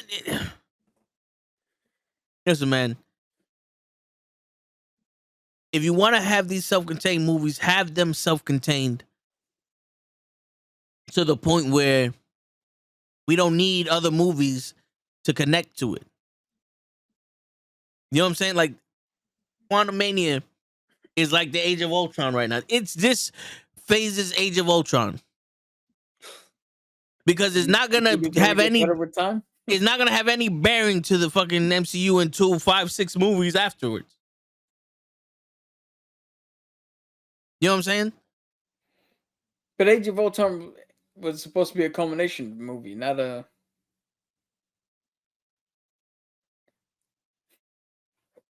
But the thing is, we understood that Thanos was getting people. He was using people to do his bidding. That's why when we saw him in those other movies, like, yo, the leader of this army is getting disappointed because his minions ain't handling business. Ronan the Accuser was supposed to get the Power Stone, couldn't do it. Loki was supposed to get the Tesseract and kill the Avengers, couldn't do it. Eventually, Thanos was like, fuck this shit, I'll do it myself. Fuck you, Joe Boo, I'll do it myself. And he still sent the Black Order. Yes. And what is Kang doing? He just walked up and said, I'll do it myself, and he's failing. And just because there's 75 fucking different versions of Kang doesn't mean I want to watch 76 of them fail. But if Kang was manipulating people, see, Kang was good in Loki because he was manipulating all those people that were brainwashed to do the TVA's biddings. But then when you have the Conqueror, the bad motherfucker, the Shogun of Quantum Realm, do nothing, it's a problem. Yo, can we bring up, because I was also there in the room when you were watching Quantumania again. Can we also bring up the fact that fuck the ants beating him down? This motherfucker had how long in the quantum realm to prepare an army, and they were immediately dispatched when the residents fucking stood up to fight. Which wouldn't have been a problem if someone feared him. People didn't take Shogun or Shonuff, the Shogun of Harlem in The Last Dragon, seriously until he beat the shit out of him. Kang is just walking around in disrespect. Yeah, he had an army of janitors and Uber drivers. No, yeah, he had those little shits that fucking... which was crazy, because some of them disintegrated into thin air and the other ones just got knocked out. What is it? Which one is it? Are they putty Or are they fucking liquid? What are they? What are we doing? What are we doing?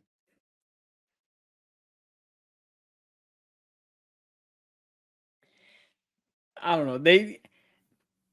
I think they did themselves a massive disservice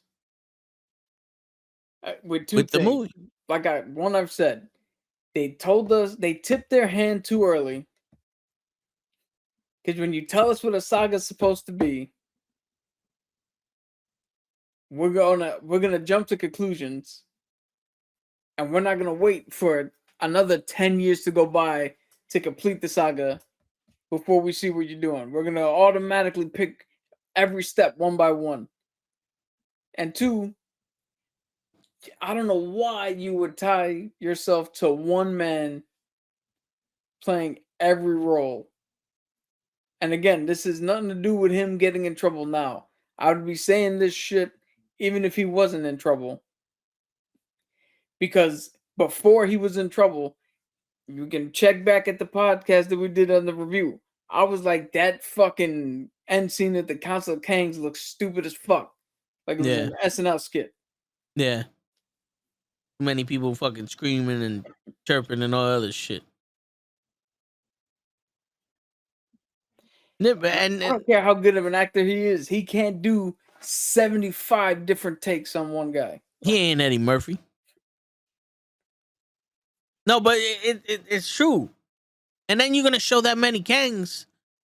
What are you gonna do with them? Like, listen. Yo, it's that what the Heavy D song? Now that we got Kangs, what are we gonna do with them? One's gonna lose to a bunch of ants. One's gonna lose to your favorite ant. One's gonna lose to a Spider-Man. One's gonna lose to a Stranger Man. Everybody gonna lose to to the Avengers, man. It's like shit, bro. Like, you're just gonna lose to everything. It's like, fuck. The insects are killing Kang. Yo, and if it was Kang versus insects, I would be on Kang's side. Yeah, 1,000 years in the future to learn that hey, if we just punch him in the face long enough, we can win. Right? Because think about it, did the ants use any technology to get at him? No, they just do what ants do and they swarmed him. Yeah. 1,000-year in advanced civilization, and we're just gonna do the most primitive thing. Yeah. Get him! But yo, that'd be like if General Palpatine standing there with Luke and Vader, they both ignite their lightsabers, ready to duel, and he just slips and falls down that fucking thing himself. Word. You're gonna come. Wait. You are going to come to grips with the fact that Disney has a different agenda. Well, Disney has to have the agenda of making good shit. I haven't forgive Disney yet for leaving out the part where Simba's talking to Rashifi, and Rashifi hits him in the head with the fucking stick and goes, "Hey, what'd you hit me for? It doesn't matter. It was in the past." Yeah, but it's still, the past can hurt still. Like, they took that entire scene out of the fucking the live action CGI version of it. That's no longer the Lion King. And this is no longer fucking Kang. Yo, it's unfathomable. You have multiverses that he can travel to. You're telling me that you can't have one where he travels, and because Ramen Tut in another multiverse, and he speak like you had him dressed up, so you can't go outside of the realm of some kind of like belief where maybe there was more than one Kang in the quantum realm, and these guys just fucked up the one that was playing the Conqueror. You know what I'm saying? Like, why couldn't they do that? Why couldn't they be that? Well, be like, yo, Kang got beat up by a bunch of ants. Was that really the Kang that they were talking about? Well, essentially, that's essentially what they did. is they made us question which Kang this is. And again, they could Fast and the Furious this shit and just say that that specific one's alive, but I will remind everyone, they clearly said that this motherfucker was dead. Listen, 3 other Kangs were like, this motherfucker's dead. Maybe he freed the Red Skull and now he's the keeper of the Soul Stone. The Soul Stone doesn't exist. It does. Cap put it back. No, he put it back in the past, but in our timeline, it's just dust. None of them exist. That you know of. They're infinite. You could get the molecules for each stone individually and put them together. What do you think? Gods can't do shit like that? You think that Dr. Doom can't develop a fucking vacuum of infinity stone particles and collect them and put them shits in the coin collectors and then compress them and make them fucking stones again? In the MCU, no. Dr. Doom can't do that shit. But in the comics, he can. In the comics, that motherfucker would just think about fucking infinity stones and grab them. We'll call it the Infinity Stone Particle Regulator. It's probably the smartest shit you said all night. Because, think about it. We're getting into the Deutsch complex now. Can we agree on that? the Deutsch proposition? Yes. Shit. Yeah, with the Rosenstein Bridge? Yeah, you know what I'm saying? Like, think about it, man. You can't. It's crazy. Yo, see, now, you got to think about this. They've hired a bunch of people to make movies. They didn't hire a bunch of people to make one movie. They just said go out and make movies. Listen, and I understand that. And those people who hired the people to make movies should be fired too. You're talking about Kevin Feige. Yeah. The man who started this whole thing. Yep. Either fire him or fire the people he hired to hire the people to write these movies. Because obviously, they don't know what's happening.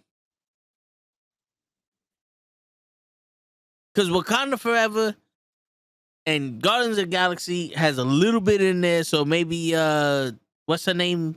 Seinfeld. Oh, Valentina. Yeah, whatever. Valentina Shevchenko can go do the Thunderbolts. You know? There's a little bit in there so she could do the Thunderbolts. Now, to that point, how weird was it that we just cut away to that shit? That was a little jarring when in the car and like, oh, now all of a sudden you guys are fucking ex-husband and wife and she's doing what? It detracted from the fucking movie. But they shoehorned it in and now it's there for the future. But was it necessary for them to tell the story that they wanted to tell? Everett Ross maybe in the future didn't need to be there at all. Maybe in the future. You're telling me Kang couldn't have told stories about, like, listen to time is not what you think of it. Like, he couldn't tell a story of how he was the fucking pharaoh in Egypt or how he was the fucking ferret in Japan or some shit like that. You know what I'm saying? Like, okay, some kind of lore. Be like, wait a minute. This is Craig from Earth 93 in issue 76 of Avengers. He's the one that bought ice cream on that fucking thing that they didn't have chocolate. You know? For the audience, maybe. But for the characters, do you really think that this dude gives a shit about having to prove to you anything when he's trying to get you to do something for him? Like, why would this guy go into that exposition? Shirley Temple was locked in the quantum realm for 35 years. They took a long they lived a long time trying to find that energy source from the rivers and the lakes that they were using with the test tubes that they found from the spider fucking jelly beans that they killed. You're telling me that not once can you turn around and sit there and try to explain how time worked to her? She knows the entirety of the fucking quantum realm and how it works there. But this guy can't tell her a fucking story about how time works. Maybe he did, but what's the relevance? To connect them somewhere. So he could be like, fucking he'll say No, something and no. people like and then Again. new rock stars will be like, see, he was That's the guy that was again. in the place ducking when the Yeah. Chitauri were fucking around in the Not first to us. Avengers. Not to us watching. I'm talking about what's the relevance to the character. She didn't want to talk about him at all. Why would you bring up a story of his? If she kept talking about her fucking daughter. I feel like every episode of the Knuckleheads Network, no matter what topic it is, comics, sports, wrestling, I feel like I need a monitor in front of me. Just let me fucking find the monitor. Let me fucking break it. Like, we know she left her daughter. We know she's living in regret. We already know. See, with Kang, we don't know. Yeah, but we don't fucking know. Dude, I wish that bottle was open. Yeah, shit. But Kang, all right. Immediately when she saw all that shit from there, she distrusted Kang. Yeah, but before that, when they were collaborating, why would he tell her a story that wouldn't help sympathetically bind them so she can fucking work on the machine? When all you got to do, if she brings up the daughter, well, I'm gonna get you back to your daughter. That's an easier path. I can get you back. No, I can get you back to your daughter, but he was selling her on something. It could make it seem like you never left. Yeah, but again, you would close the door and she would open the door and you would be standing there 30 years older and she'd be wondering what the fuck happened to you. No, I think he was going to push her back into younger self. Who knew? They didn't explain that. New rock stars, why didn't you put that nuance in there? We got to figure it out from you. One story. We're listening to fucking Scott Lang fucking literally reading a story about Endgame that we saw already. But was I the Hulk's baby or was I the Hulk? Like, but what? I'm trying to see here. What story would he have told, and what relevance would that have had for? Again, not for us. It would have, for us watching. Cool.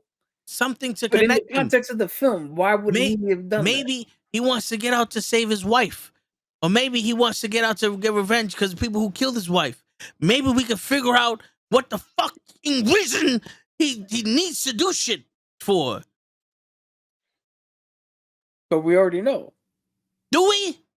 What did New Rockstar say about it? The fucking rings? He wants to kill fucking Shang-Chi with the rings? Had nothing to do with New Rockstars. It has everything to do with, in the movie, he says that the other ones were fucking with the time too much, like children. So he wanted to burn everything down and start anew. No, he didn't say that. That's exactly what he said. No, you're mixing both Kangs up. At the end, they said they're fucking with the time too much and we got to stop them. This one just said, I'm going to win. Dude, he specifically said that the other Kangs were messing around with the time. No, they said they were afraid of him. No. Yeah.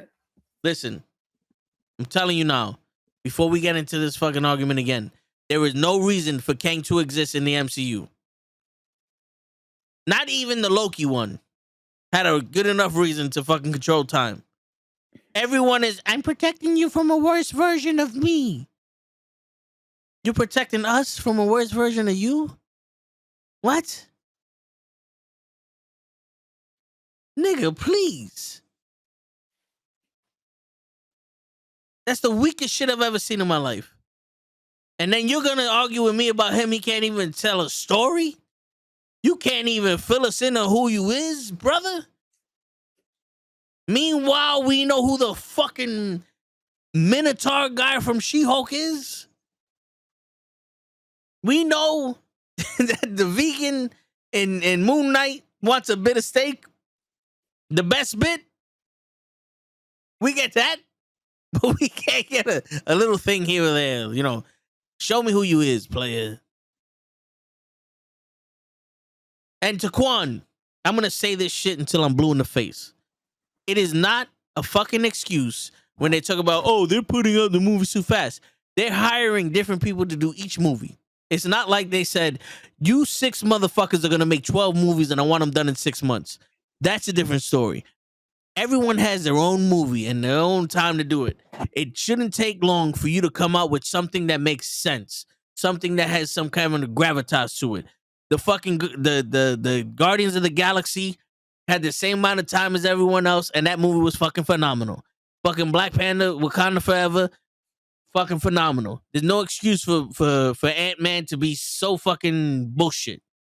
You're telling me that they were so rushed that the director couldn't go, all right, this time with fucking feeling? Is that what you're saying? They're so rushed that they said, fuck it, we only got one shot at this. Whatever we record is what we're putting in the movie. That's not a fucking excuse.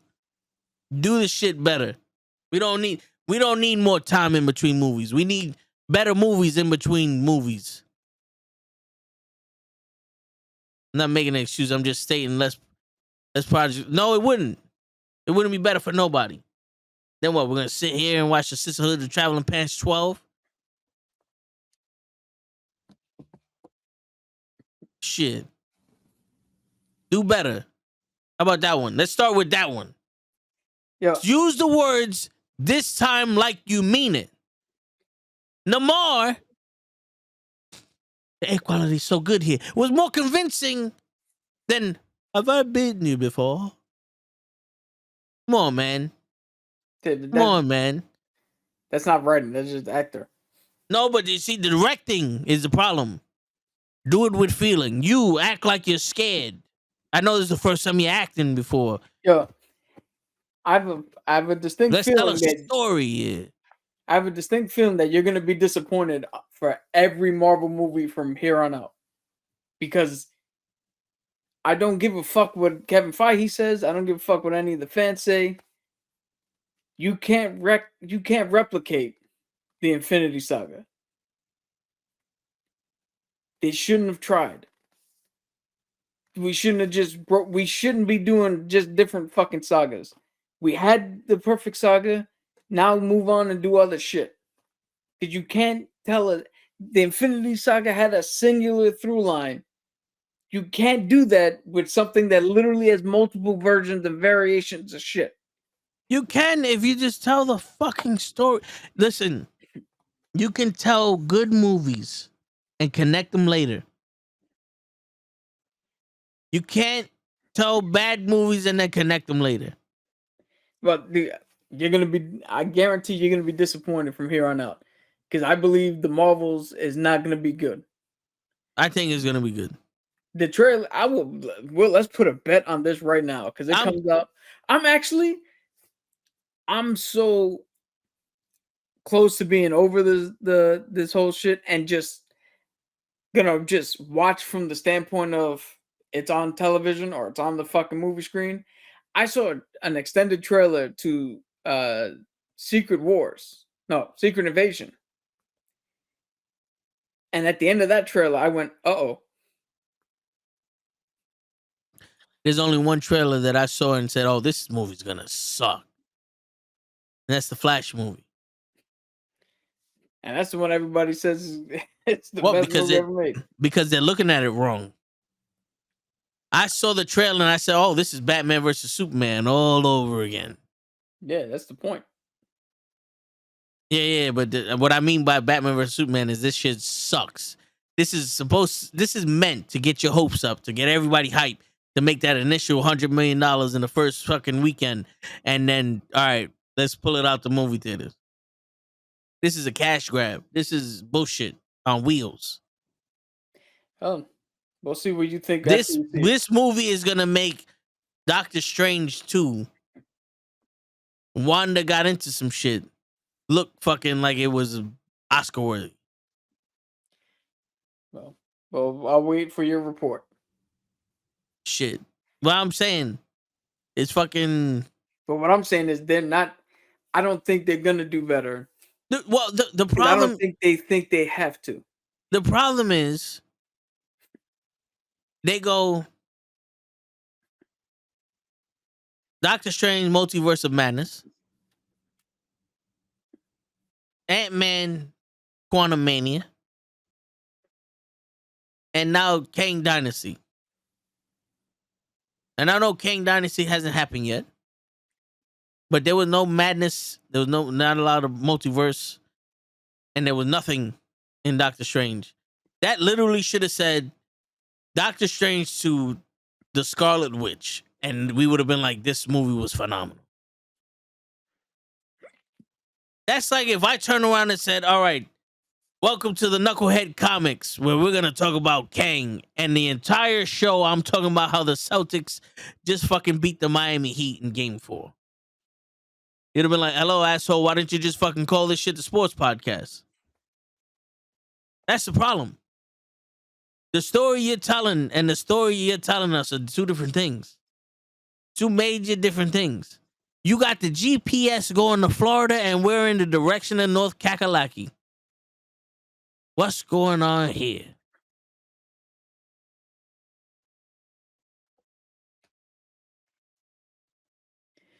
Yeah, but I wholeheartedly believe that the next crop of movies are gonna go the same way, where they're just gonna tell the stories they want to tell, and we're gonna come right back here and go. Even with Captain America 4, be like, yo, Captain America 4 was fire, but it didn't do anything. It didn't touch on anything. This is what you got to do. We got a Kang movie where he's telling a story, and we have the Black Knight, or what is this fucking guy's name? Shirley Black Temple. Knight. Shirley Temple from Game of Thrones. John Wall, or not John Wall, Jon Snow. Yeah, he's Dude, the Black Knight. You're the only one, but you're the only one who actually watched Game of Peter Thrones. Dinklage and Khaleesi are my characters. Everybody else, I don't know who the fuck they are. Too many fucking names. Too many fucking dragons. I can't remember all. But anyway, he's the Black Knight. Yes. We could have a story where the fucking Black Knight and the Celestials are going at it, and Kang is like, yo, this is not how it's supposed to happen or whatever. We could tell the story of how he saved the fucking Avengers, and they pruned that timeline. Remember, in Loki, they're pruning timelines. We can have stories of timelines that were pruned. Yeah, people like that never happened. But what purpose would that serve? To show his fucking power. To show the fucking different variations of Kang. To show why they don't say this shit. Like, this, to show Kang. Stop telling me time isn't what you think it is. Start showing me some shit. Show me one victory of Kang. Please. One. There's a fucking Egyptian Kang that's a cyborg. There's a fucking Japanese Kang that's blue. There's a fucking cyborg Kang that's human. And then there's a Skrull Kang that's screaming. We don't know what the fuck is going on here, but one of them got their ass whooped by Ant-Man. And now I want to see Kang in his fucking glory. Okay. Now, I get that, but to put it in perspective, Thanos was getting his plans beat to shit until Infinity War, where he showed up. Yeah, his plans were the Accuser got fucked up. Loki got fucked up. The Chitauri got fucked up. Yeah, but and then Thanos came in and wrecked shop. Yeah, but I didn't hear you before Thanos came in and wrecked shop. I didn't hear anybody be like, show me Thanos fucking winning one goddamn thing. Because Thanos hasn't shown up yet. Thanos was everywhere. The motherfucker was literally in Guardians of the Galaxy. Yeah, he was in the end credit. No, he was in the movie Guardians of the Galaxy. In the end credit. Not in the end credit, in the movie. Yes. He got an end credit. Yes. He got a credit for being in there, but he wasn't in there. It wasn't Guardians versus the Thanos. It was Guardians versus fucking Ronan the Accuser. When Thanos has arrived, Thanos whooped ass. He had screen time, and but you see what this is the problem that you fucking people, you people like to write your own stories, but then when I tell you how do they fix them, you want to keep with your shit. Yeah, He was in Guardians of the Galaxy. Was he the main bad guy? No, he was the guy telling the main bad guy what to do. Yeah, I get that. All I'm saying I'm is, talking to Daquan. yeah, all I'm saying is, like, I don't think we necessarily need to see victories when we know that there's 75 of them. We don't know this. You just said we're making movies for show. Show doesn't know that Kang can time travel right now. Well, I mean, if you watch that end credit, the Council of Kang, No. there was 75 of them there. If you watched fucking the second Suicide Squad, you realize that Idris Elba is not fucking Deathstroke or Bullseye or whatever the fuck this guy's name is, and they're two different fucking people and two different daughters, but he still asks a question. We can't write movies for show and then expect everyone else to know what's happening. No, It was an end credit. Everywhere he went. But here's my question. They gave him credit at the end. Here's my question. You just said make a movie about a timeline that where he's telling us a No, victory. show us some shit. They're not make a movie. Show us in the movie. Like, let someone speak about Kang. Like, yo, Kang is this. And then they talk about a timeline that was pruned and no one remembers the shit. They can even talk about a different universe where he went back to go fight to be fucking Ramen Tut, and he was trying to get after Apocalypse and he fought the Fantastic Four.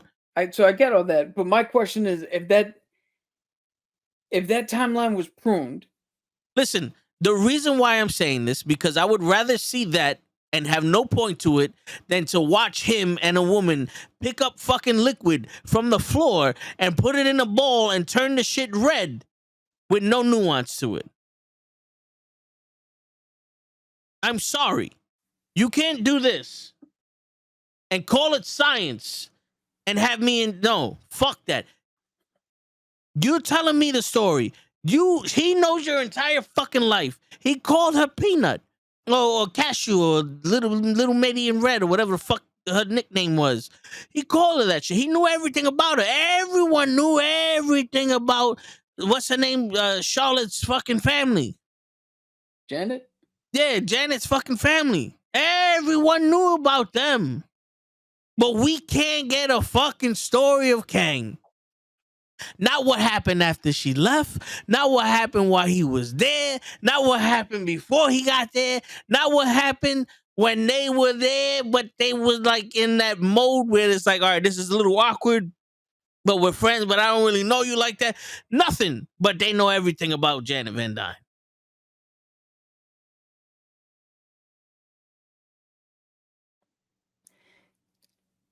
I get my only question. Think about that.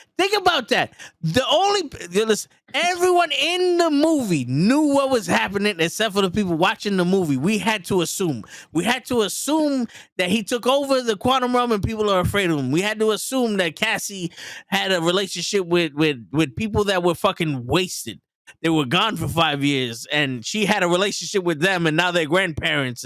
And we have to assume that Cassie knew how to be the Ant-Woman and all, and they just gave her the suit, and she's been training. And we had to assume that Paul Rudd knew how to act. And we had to assume that these fucking people were gonna just come back and save everything. We had to assume all that. My problem is not with your overall thesis. I just want to know why tell an irrelevant story. Why tell a story of something that doesn't? Because at least it's a story of Kang and not a story of irrelevancy. No, but you're telling me that we really needed to fucking watch as what's her name, Jennifer Van Dyne gave up seeing Cassie one more time to protect the world from the Conqueror. We needed that. Kind of, yeah. That's probably one we did need. Yeah, but it didn't have any kind of fucking emotional tie to it. There was no emotional hold to it. That's on the writers and the acting and all that shit. But that's but then they want to go on strike. Well, let me guess. They didn't have enough time to develop a fucking relationship between a mother and daughter. that was so realistic that the mother wanted to see her daughter again. The actors didn't have enough time to get motivation to be someone's parent and to miss them and want to see them again. Dude, wait until you see the fucking Marvels then if you want to the movie you think is going to be good. Because if you think Listen, if you think Brie Larson was trash and Fast X. Just Oh, but wait until there's a difference between Fast and Marvels. There's other people in in Marvels that's in that movie. There's no one else in. You can't. Yo, listen. Brie Larson and Jason Momoa were the only two people that acted in Fast 10. And I say this because they just used footage from Fast 9. So they green screened them into every fucking episode. Every scene they were in were green screened in and they were talking to no one. And then they just fucking played Fast 9 lines from Vin Diesel in there. Fast 5. No, Fast 9. Oh, they replayed the last one. Yeah. I shit you not. A ball that's not being controlled by shit is running down the fucking Vatican. The immovable object, the irresistible force, is running down all of fucking Europe to destroy the Vatican. Believe that shit. And they still had time. Someone did. The writers, Momoa, someone had enough time to go, you know what? Let's make him the Joker. And Momoa said, you know what? I got about 10, 15 minutes to make it look like I'm a psychopath. I could do that for you.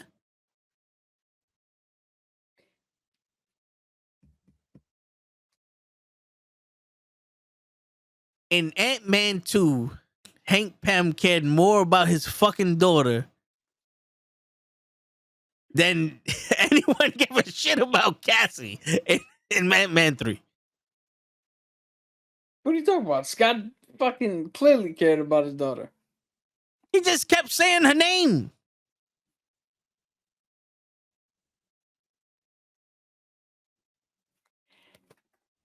I'm not gonna. I saw the movie 4 times. No. I'm not gonna try to defend that fucking movie. So I'm not gonna sit here and waste brain power and trying to think of defense. My only question is, my only concern is with your thing is, if he tells a story about a timeline that was erased, you defeat the purpose of the story because he clearly lost that battle because that timeline is erased and it never happened. So that's still another loss, not a victory. If you give him a victory in something that we know didn't happen because we've been watching this whole time, now you create a loophole. That's probably why they didn't put it in. No, but if you tell a story about him pruning another timeline, maybe he did it because the other Kang that they're all fucking afraid of is doing the shit.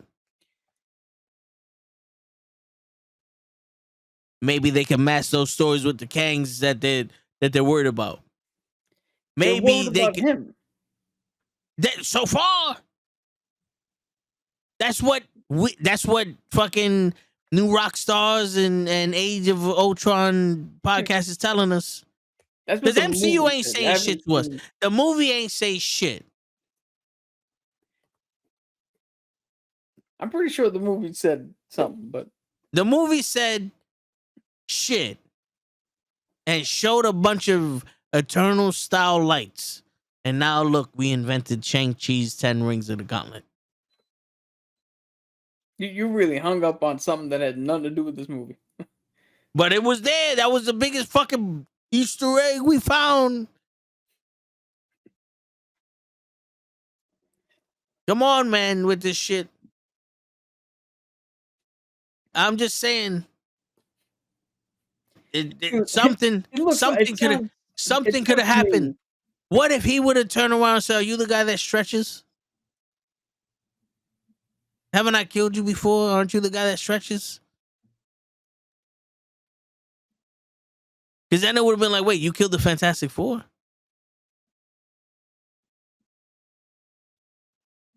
Because now people will be thinking.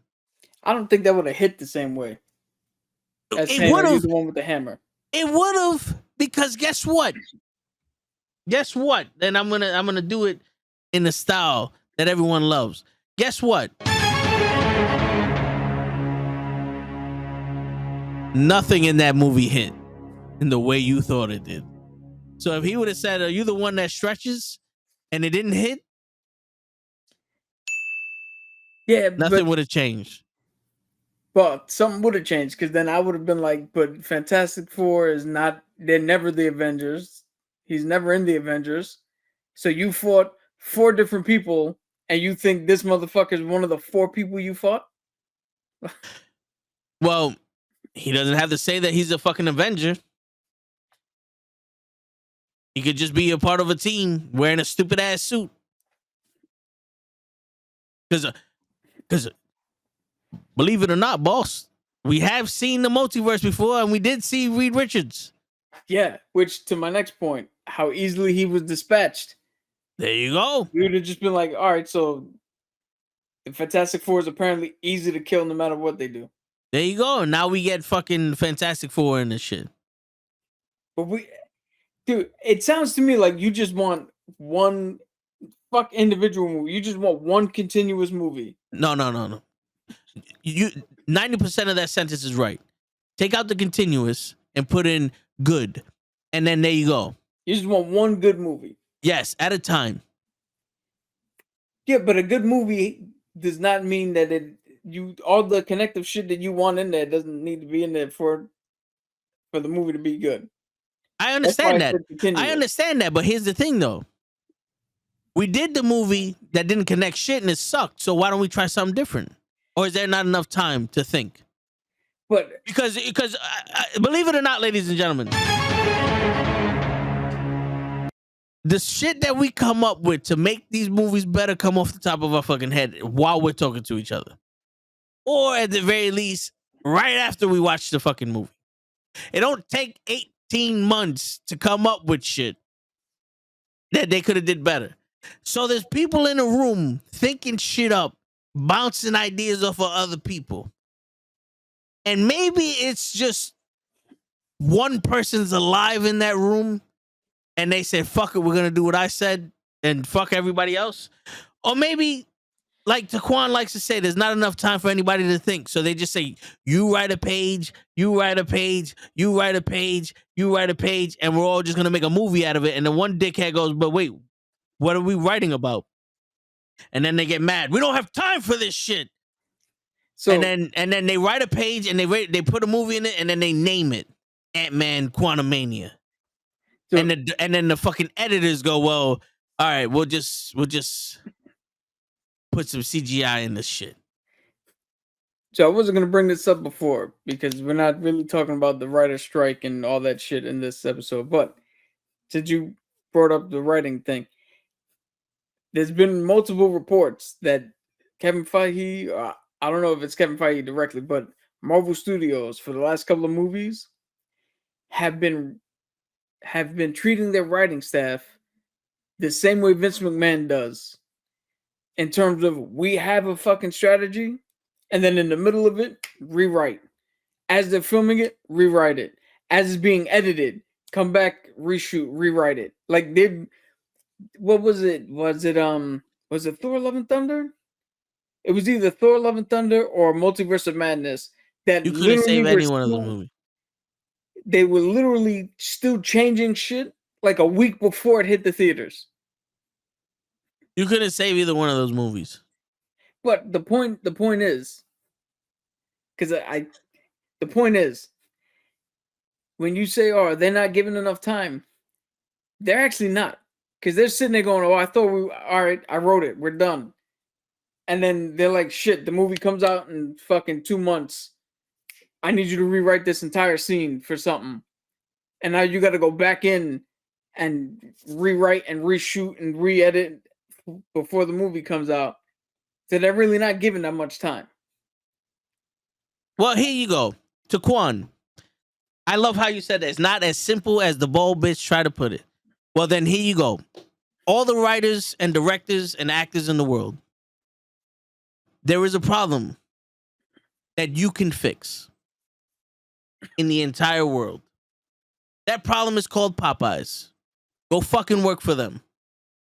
Because I don't know about y'all, but if my job don't get done, I get fired. And sometimes you have to adjust.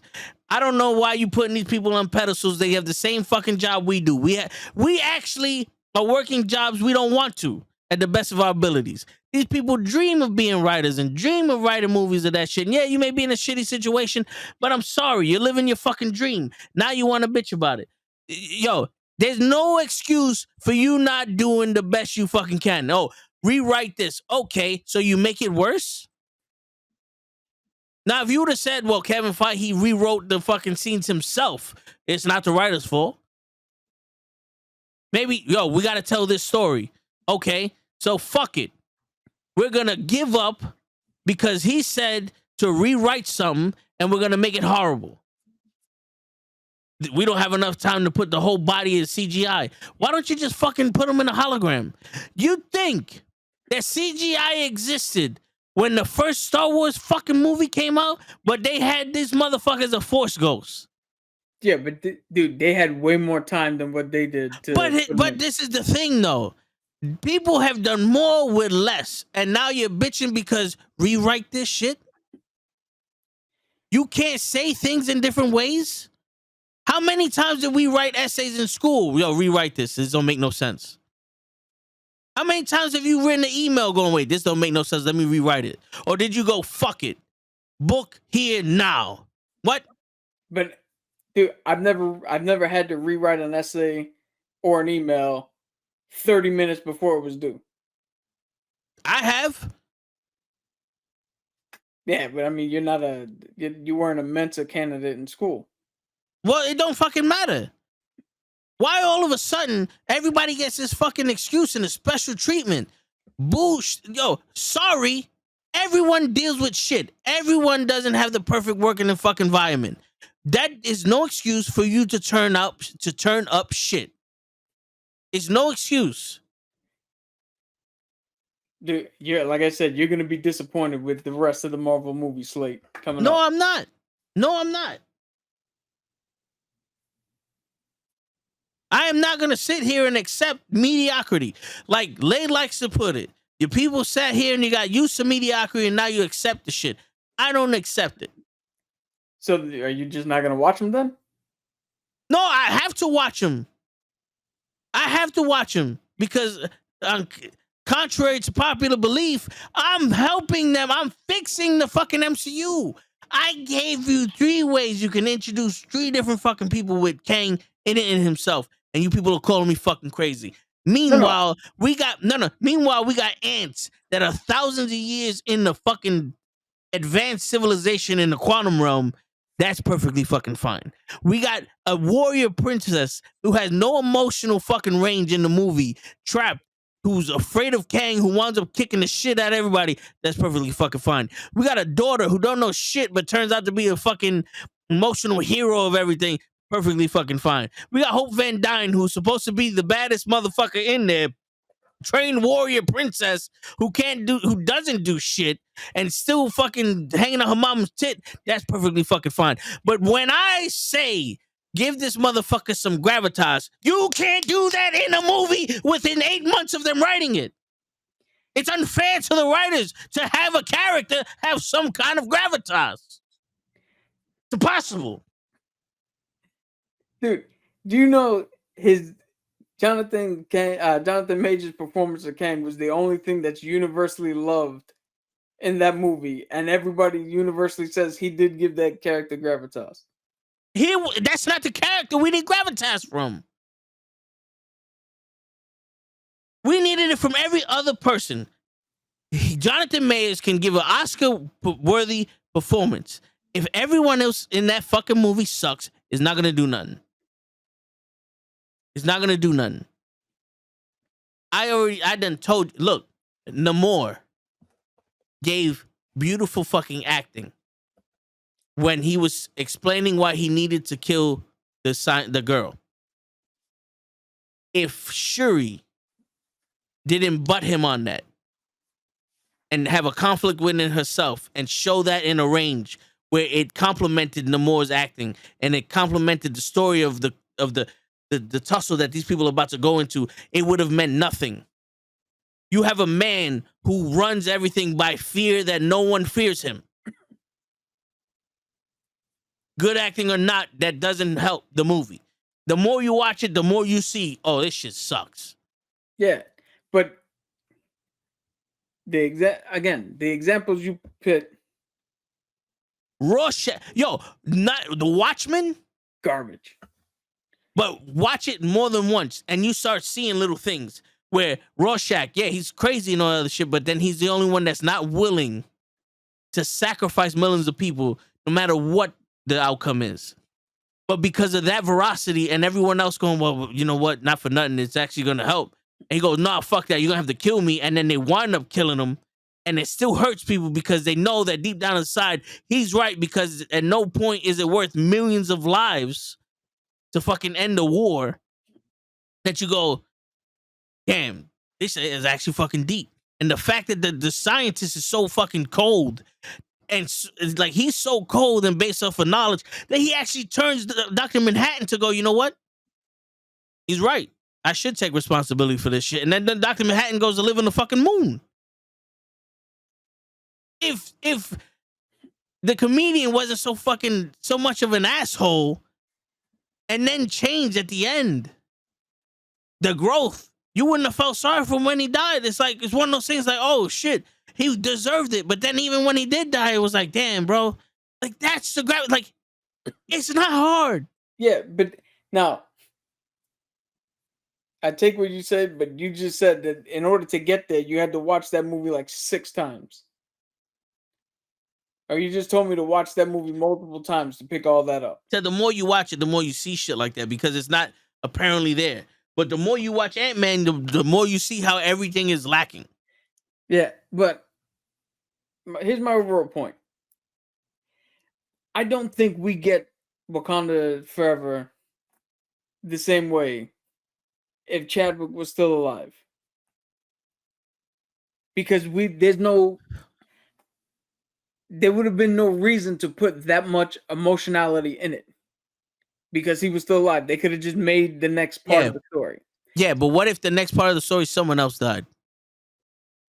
No, yeah. They can still have that gravitas in the story just because it's not.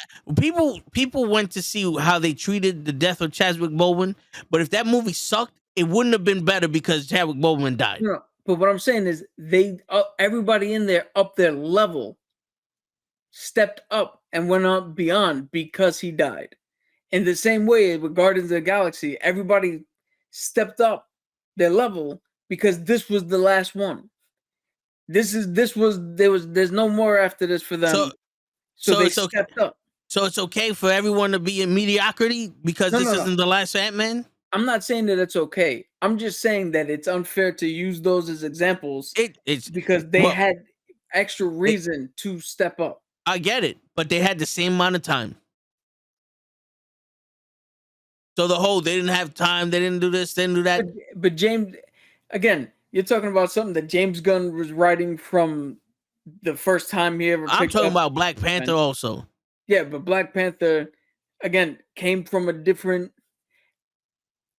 Black Panther came from a different place. It wasn't trying to write a Marvel movie. Because what do we say? That's the least Marvel of all the Marvel movies that's come out so far. Right? That's at least what I was saying when we did the review. Yo, Ant-Man had 3 movies. You already know the characters that is in Ant-Man. The only one you had to introduce was Kang. And every single one of those characters were not the characters from the other 2 movies. They were different fucking people. You can argue until you're dead in the face, and there's all excuses. Everything is an excuse why Ant-Man sucked. And I'm telling you, it's not an excuse. And I'm not giving you an excuse. I'm just telling you that the next 4 or 5 movies are gonna fucking suck. I'm just preparing you for that. They're not. It's not your Triple H thing. They're not overnight gonna be like, oh, they're good now. Marvels are gonna suck. Cap 4 is probably not gonna be good. From the shit that I've been hearing about on set. Blade, You we what? already know is fucking has See that? switched writers every 10 seconds. He's not happy with the movie. That's the problem, y'all. You're sitting there listening to people who don't know shit. The people inside the shit don't know shit. They The don't know people nothing. inside don't know nothing. Yes, they don't know nothing. They don't know jack shit. So we You only got can't. 2 good movies in the last 5. Falcon and Winter Soldier was one of the best fucking TV shows they made. Now you're gonna tell me they're gonna make a shitty ass movie? Come on with this shit. But We already know Falcon and how Winter- fucking Captain Captain America Winter is. Soldier. We all know how much I feel for that show. I love that show. It's one of the least rated shows. Every time they do the rates of where You- all the Disney Plus shows come You out. want to know why? Because a black man was in the lead and they dealt with black things. Yeah, but what do you think That's the reason. be then? Listen, you want a show to be phenomenal but have bad ratings? Put a woman or a black man involved in it. People haven't figured out about Spanish people yet, so I can't say put a Spanish person involved. We aren't invented yet in any kind of movie. All I'm saying is that the next few The racists come out. The racists come out and the sexists come out in fucking throws when it comes to movies and success. They come out like if it's fucking they're voting for president. Yeah. The All ratings I'm don't mean saying is shit. the movies, the next few movies are already in production that have already started. They're not gonna turn the dime and be good out of the blue. Especially the Marvels. The Marvels not gonna. It's already done. It's coming out in November. Yeah. Unless they go back and reshoot everything. And I'm telling you right now, y'all people, you're assuming too much. I'm telling you right now, you're sitting there. It's gonna be bad because everything else is bad. It's not bad until it's bad. Until we've seen it, it's not gonna be bad. If we see it and it's bad, okay. That's the way it is. Because Miss Marvel, we loved it. Everyone hated it because there was too much the Muslimic shit in the cultures in there. But we loved it. Why? Because we got to see a different culture. Yeah, Because we was raised different. But then this girl's gonna bring out the fucking humanity in people, and that's what we haven't had. She's the Spider-Man of this movie. But everyone who likes Captain Marvel. Everyone says it sucks because of this, and this. It don't matter. Dude, I'm not, just to let you know, I'm not going off of what anybody says about this. I've seen more trailers to it and more snippets of it. And the first trailer started out, I was like, okay. And then the more I see, the more I'm like, oh, shit. And this is what I'm seeing from what they're showing me, not what anybody else is telling me, because I haven't read or seen anybody else's shit on this. The common attractions don't know shit either. How many times have we seen shit and that shit wasn't in the movie? No, but but how many movies have we been like, look at the common attraction, be like, nah, we're not seeing that. That's gonna be trash. The Flash, Batman vs Superman, Justice League, anything that said DC in front of it.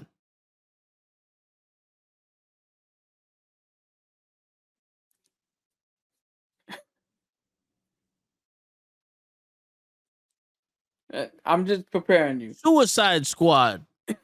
I'm just preparing you because you're gonna be singing the same tune of Marvel. You got to do better for the next few movies. And I'm willing to do it. I'm the voice of the voiceless. I'm the one willing to sit there and go against the fucking conglomerate and tell them we demand better. You're gonna put me in a 4DX fucking movie and I'm doing this shit, moving around, just spraying scented fucking gas at me and trying to fucking kill me with some fucking overdose of iodine or some shit, but I'm too strong for that shit. I want to talk about, this is most interactive shit. Motherfucker, I've had concussions in movies before. You put me in a rocking chair talking about, this is interactive. Fuck out of here. Dude, Just saying, man. I think it's time to just like in wrestling, man. The ebbs and flows. It's on a fucking downturn right now. It's not on the downturn. All we do is talk about how bad the fucking movies are. No, because it has nothing to do with. It has everything to do with the writers and the actors and the fucking people telling the story. Everyone that's on strike right now, it has to do with you. You're the reason. But that's not going to change. It needs to change. But then how? How is it going to change if you just Everyone, the same people? Listen, if then fire them. Don't bring them back after the strike. Fire them and get new people to write it. You want people to write it? Fuck it, we're here. How many times we rewrote shit and it's way better? We're here. Fuck around. We'll even put rings in the shit so that people so other people could put the Easter egg. Oh, shake the rings. The rings. Well, you take that stance. I'm gonna take the stance of this is no longer something that I need to take seriously. And I'm just gonna, if I watch it, I watch it. If I don't, I don't. If we talk about it here, cool. But it's no longer a driving force of oh, we have to go watch. That time has passed. It is now just a movie coming out. Bullshit, because there's 17 fucking Transformers and only one of them was good. There's like 6 fucking G.I. Joe movies and none of them was good. All we need you to do is write the fucking story that we had and have people act in the fucking movie. Is that so hard to ask? Is that so hard to ask? And if it is, Popeyes has an issue with too much oil in their chicken. Go save them. But you already know everything. But we already have a good Transformers movie and a good fucking G.I. Joe movie. Bumblebee is a decent Transformer movie. I'm talking about Transformers the movie back in '85. The cartoon movie? Yeah. And the G.I. Joe cartoon movie. Yeah. No. I'm talking about live action movies. But why do we need a live action one if we already got a good cartoon one? The same reason why you got excited when you first saw the fucking trailer for a live action G.I. Joe and a live action Transformer movie. Yeah, but I didn't want the exact movie on that the cartoon did in live action. But you wanted a good movie though. Yeah, and I didn't get it. That's why I didn't watch it. That's why I stopped watching. See? Yeah, but and all I'm saying is it's so hard to ask for a good fucking movie. And all I'm saying is if you're not getting good movies, just walk the fuck away. There's no problem with just walking away. I haven't seen I saw Bumblebee not in the theater. So if you go to McDonald's and you order $45 worth of food and they only give you fries and nothing else, you just gonna walk away? I mean, what are we gonna do? Fight everybody at the fucking McDonald's? If that's what it takes to get your fucking food.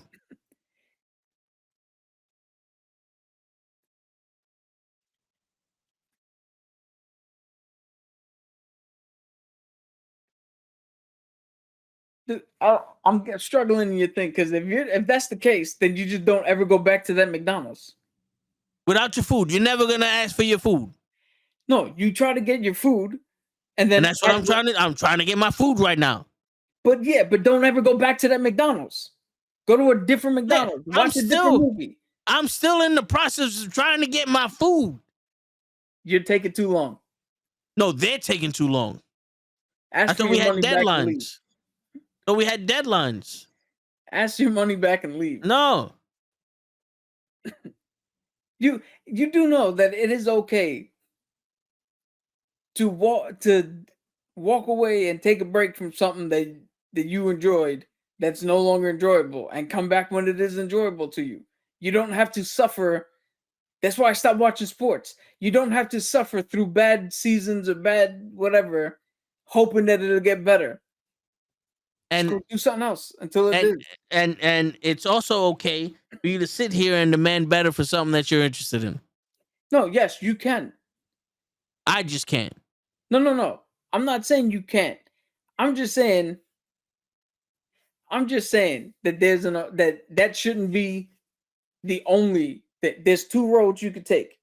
You can You can take your road, you can take my road. Both are acceptable answers. And I'm just telling you now that I am the voice of the voiceless.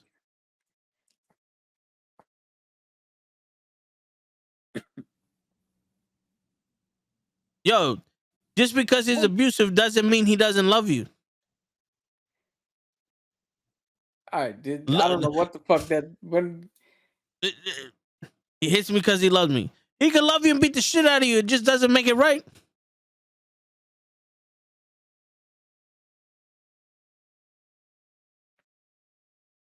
I'm just saying. I know you guys don't want nobody to say shit about nothing so we can live in this mediocrity.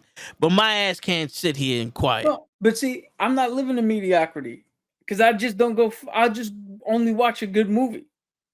If I How do you know it's good? How do you know it's good? If I see enough of it and I'm like, I think this is gonna be good, I'll go watch it. Dude, to be completely honest, I didn't want to go see Thor: Love and Thunder, but I had to because of the fucking podcast. I didn't want to see Ant-Man Quantum Mania, but I had to because of the podcast. I'm not gonna go see The Flash. I'm starting to see what do you call it? Shit that's put me in doubt for the Marvels coming up. But I had these things I have to watch because of the fucking podcast. So you would rather never watch another Marvel movie than demand for them to make a better one? What I'm saying is that what you're saying? No, you would rather sit there and never watch another Marvel movie because they're gonna keep doing the same shit than have someone demand better. Let's put it this way: you've seen me here. What do you call? I've been a wrestling fan, right? How much wrestling have I watched in the last 10 years? Just pay-per-views. I don't watch any of the other shit. I mean, again, there's two different roads. You could take the road where you try to demand better from them. I'm just going to take the road where right now it's bad. I'll just go watch something else. Dude, how often do I actually go to the movies? Even when there is shit that I'm like, I might want to go see that. I don't fucking go to the movies. That still don't answer my question. You would rather never watch another Marvel movie than demand for it to be better? Yes. Because I know personally that me saying something is not going to change them. How do you know? Because they're not watching this shit. How do you know? Yeah, Kevin, if you're watching this right now, put a 1 in the chat. I know they're not watching this. How do you know? Because because I might not believe in God, but I have faith in this. And I will pray to this. How do you know? The fact that we only have probably Taquan is the only one watching us right now. Taquan's the only one participating. That doesn't mean he's the only one watching. If you notice, Kurt comes in and out the shit. Kofi comes in and out the shit. There's plenty of people listening to us. Cruz comes in and out. There's plenty of people listening to us talk, but not participating in the chat. Taquan's the only one participating in the chat. And because his sole purpose is to fucking go against anything I said.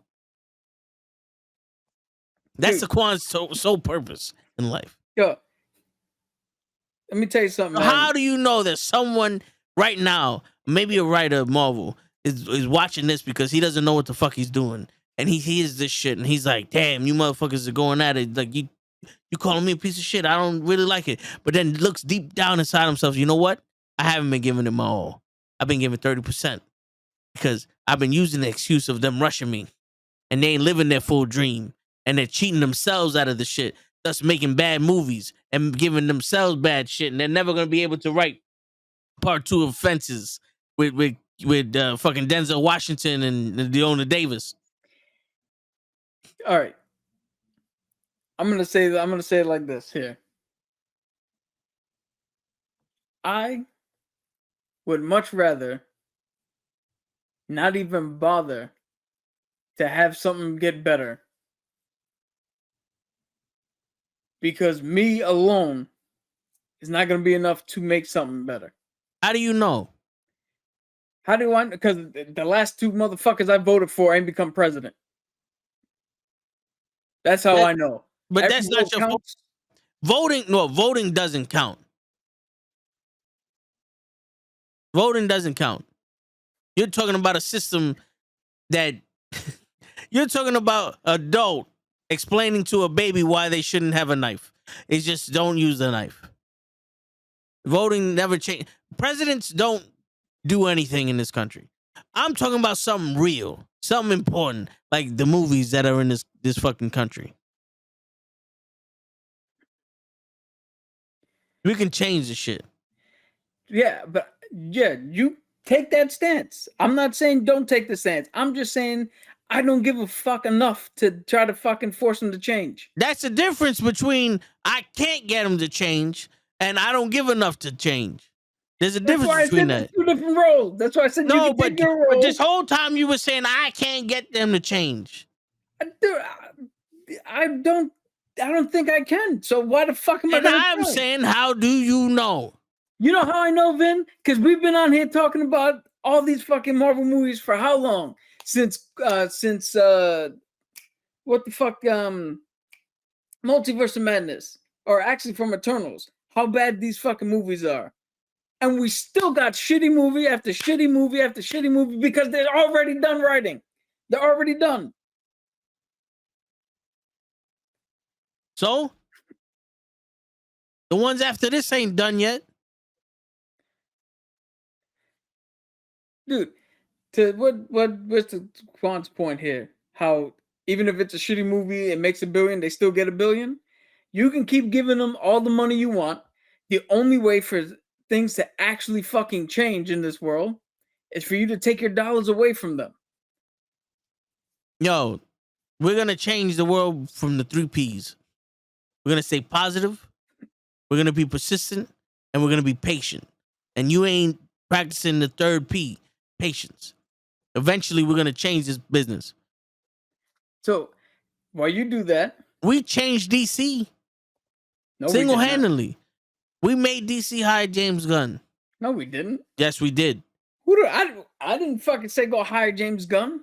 But how do you know they didn't hire James Gunn? Because we was talking all about that shit, telling them they need to change this shit. Because this shit was whack. Motherfucker, It was us. They listened anything to about us. hiring James Gunn. It don't matter. We told them to change shit. And they hired James Gunn, they changed shit. We single-handedly changed the DC scope of the future. And we could do it again. Okay, now what are you gonna do when all of James Gunn's shit is whack? I'm going to do the same shit that I did during the Snyderverse. And then we're going to make them change it again. And then you're gonna make it so that every single, what do you call it? You're gonna make it that every single whack piece of shit make sure they gets your money and still be whack.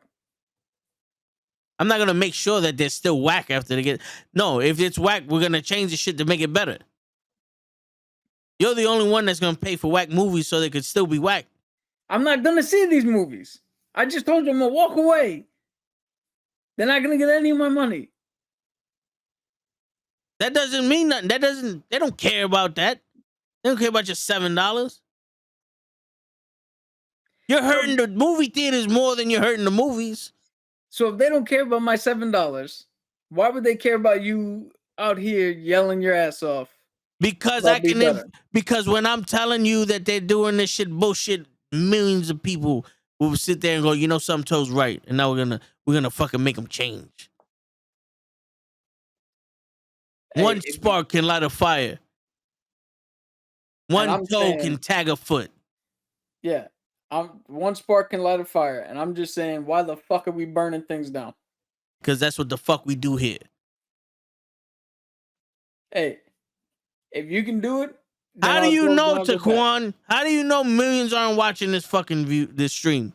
How do you know we're not in the middle of fucking Afghanistan during their fucking stadium run and there's one giant fucking stream and there's 80,000 people watching that one fucking screen? How do you know?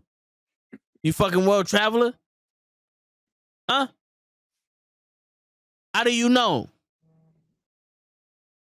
Don't give me this bullshit.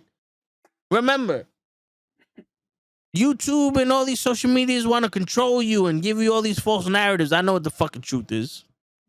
Ladies and gentlemen, I know what the fuck we do. if I you're know one what of the the fuck millions happens watching here. this, if you're one of the millions watching this, the better way to enact change, and this is coming from somebody who lived through the Dungeons Dragons WotC debacle earlier this year, because I did this exact thing. The better thing to do is pull all your money out of there. Don't go watch the fucking movies. Don't watch the shows. Make sure everything tanks so that they have no choice but to fucking do better. You can yell to high heavens all you want, but if you still give them money, they're not gonna care. So if no one's watching the movies again and no one says anything, they just stop making movies. And now we're sitting here watching the fucking Notebook and watching fucking Fast 17. Oh, you mean like it was back in 1999? Yeah, when there's no good movies out. The Matrix? Ever heard of it? I've heard of Matrix 4. You heard about it? Dude, the best way, trust me, if anybody follows what the fuck happened with WotC, and we covered it a little bit here, we all pulled our money out of D&D Beyond. We all stopped buying the books. We all showed Wizards of the Coast that we are leaving because of what they're doing. And what happened? They immediately backtracked, gave us everything we wanted, and fucking we won.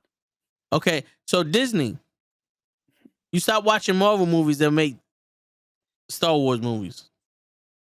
They make Little Mermaid movies. They own ESPN. Marvel ain't going Marvel losing that money ain't gonna hit them. They're gonna be like, all right, fuck it, we'll stop making movies.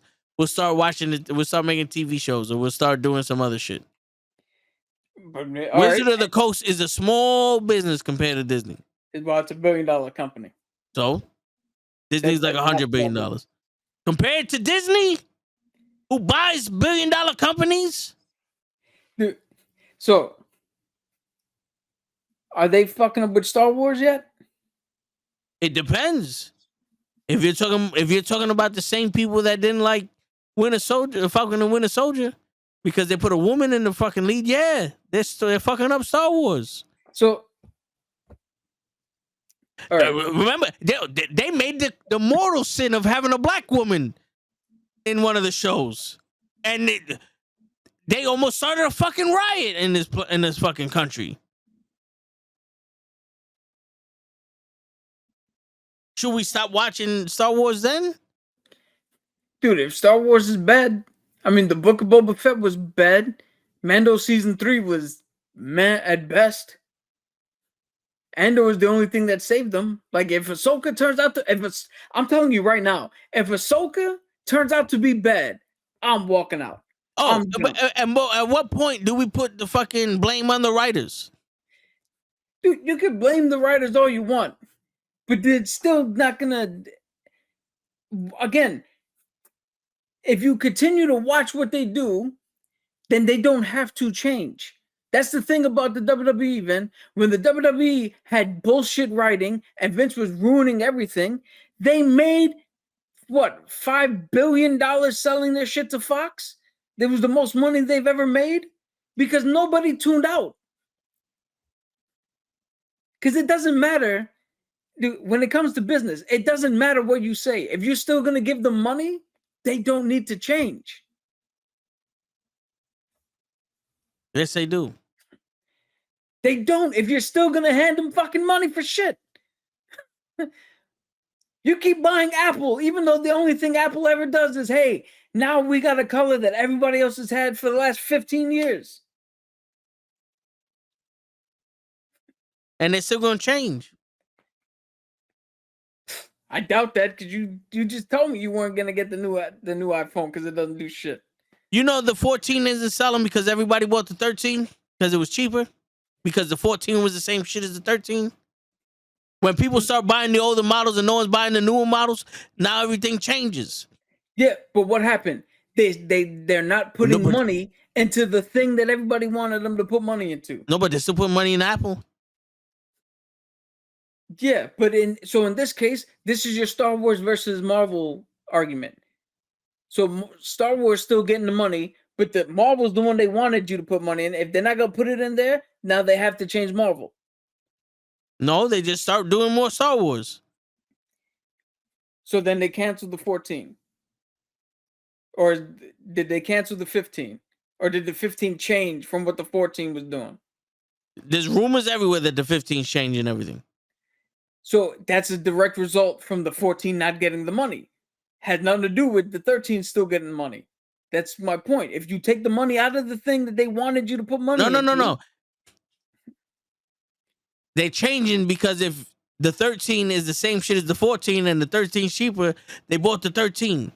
No one's buying the new shit, which is more expensive. Yeah. So now the 15 has to be different. Different enough to make people buy it. Which means they have to change it because they're realizing you can't just put the same shit out again and again and again and hope people just buy shit blindly. That's why pulling the money out worked.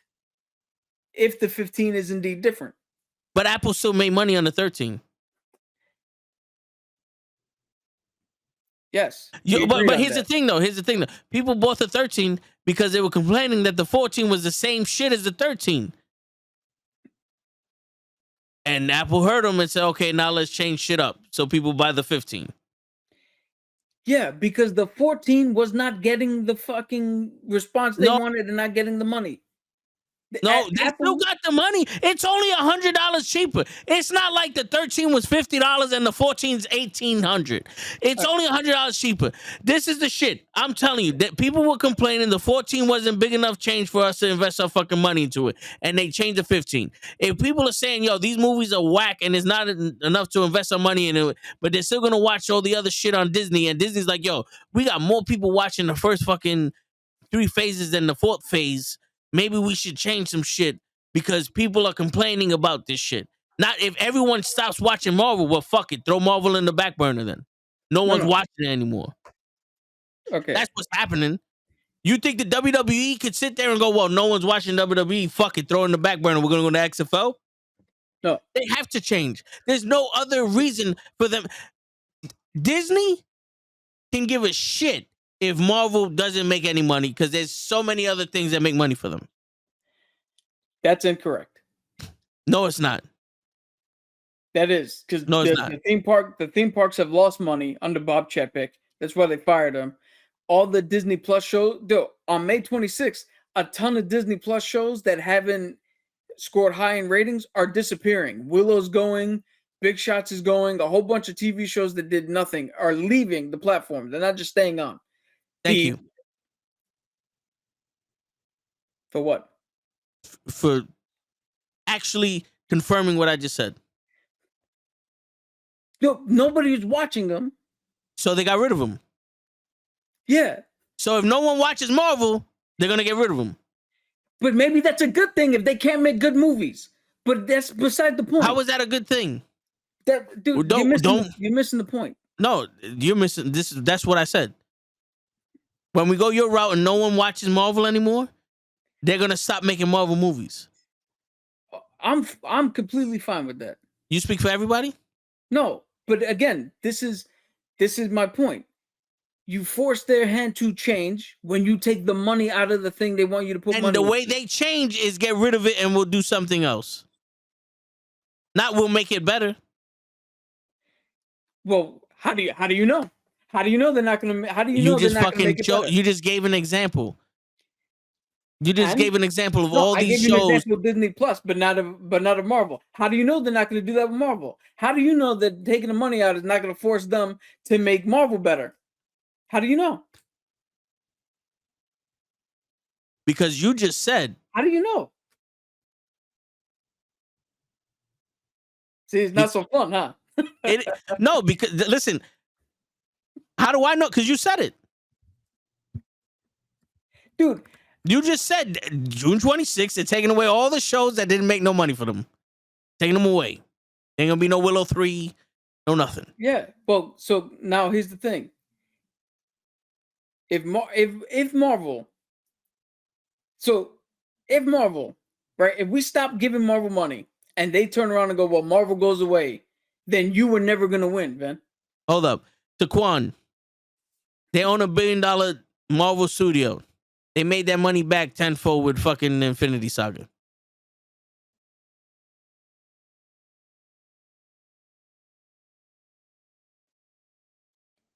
But now, to what I was saying, if they go that route and do what you say and just get rid of Marvel because nobody's watching it anymore, then you were never going to win by yelling at them to get better, because they clearly could not get better or would not get better. So either way, we get our answer.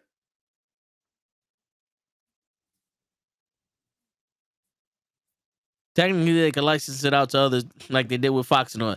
So they're making money no matter what. And I'm just saying,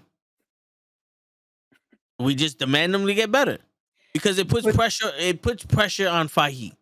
Because there's a difference between, yo, this shit stop making money because your product sucks, so we're not gonna do it anymore. Then, yo, this shit's slowing down and we're starting to see a decline because people are complaining of the way you're doing movies. Where it's like, okay, give me another chance and we'll fix it and we'll get the money back up. Where it's yo, this shit just went bankrupt. Get them the fuck out of here. Okay. No one's watching it. Again, we are not. This is not an argument here. Your way is right, and my way is also correct. You could try to fight, which fighting and giving the money to me, I don't think will work. But that is a way you can do it. Or you could just stop watching it, and then you're not worried about this shit. Both ways are valid. I'm not saying your way is wrong. No, I hear you. But what I'm saying is, why would you stop watching something that you grew up to love? Because I don't have to watch shit forever. I don't have to love the same shit forever. This is not a fucking eternal thing. People get it, change, but people grow. I stopped playing with action figures fucking 15 years ago. I understand that. But that's you. Yeah. What if there's people that still sit there and go, the only movies I watch are Marvel? Yeah. And again, they can follow your route. I'm not saying they can't. Your route is valid. I'm just saying there is an alternative route. There's two different paths you could choose. Both of them none of them is better than the other. None of them is wrong. None of them is right. They're both the same path. You could do your path, or you could do the other path where you just fucking go do something else. And for people like me, there is nothing else. But there's a million other things that you could do except watch a fucking Marvel movie. You just went to watch the Fast and Furious movie. Yeah, that's done for. There was only 7 left. There's only 7 Fast and Furious movies left. You want to watch John Wick? You want to watch Fast X? John Wick is over. Fast and Furious is over. I want to watch the Evil Dead movie. Evil Dead is over. You want to watch the Super Mario movie? You went and watched other movies. I fell asleep during the Super Mario movie. But my point is, you want to go watch a movie every fucking weekend. There ain't a Marvel movie out every weekend.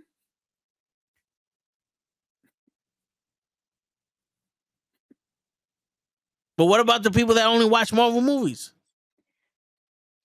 That sucks to be you if that's the only thing you watch. And they go away. Dude, there were people back in the day who only watched Westerns. When was the last time you seen a fucking Western? Western had their big explosions in the 50s and 60s. And then once the 70s and 80s came around, they died out. Because they kept doing the same shit. They kept doing the same shit, and there wasn't a toe back then to fucking demand for better. Yeah. Okay. But that doesn't negate the fact that every genre has its fucking time in the light, and then it fucking disappears for a little bit. And so we're in a stage where it disappeared. Good Marvel movies. Now let's go back to where it was. Let's go back to the light. Marvel has not disappeared. No, good Marvel movies disappeared. Now let's get back to it. Good Marvel movies is not a subgenre, Ben. Yes, it is. It's either all of Marvel or none of Marvel. There's no. Nope. Guardian was an excellent movie. Wakanda Forever was an excellent movie. Yeah. So then, do they have to change the formula? Yes. No. Why? You just gave 2 examples of good movies. You know what? You know what? They didn't deviate their plan from. Yeah, but you just said those movies weren't the formula of Marvel. Because now the new formula of Marvel is have shitty acting with no subplot and no fucking nuance to anything, and then just call it a fucking story.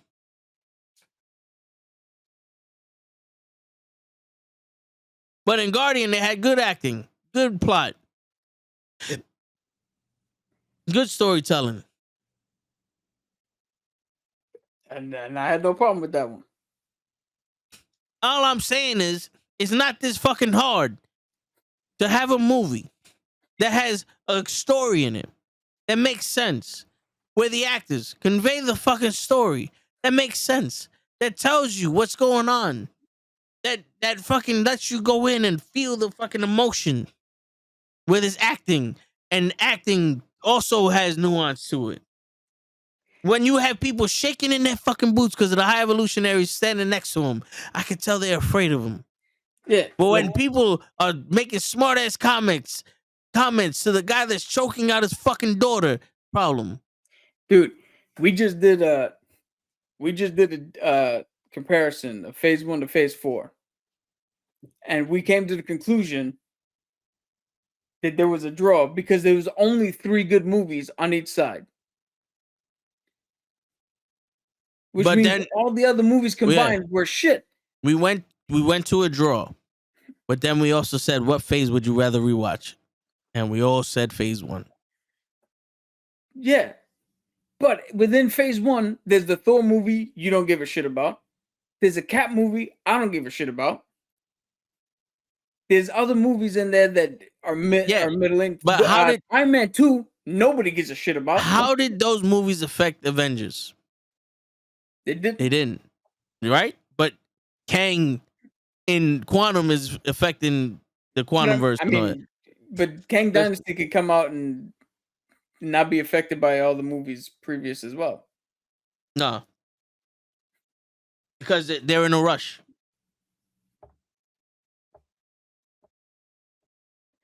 Dude, you do know that having a time deadline put on you is not the same thing as you being in a rush.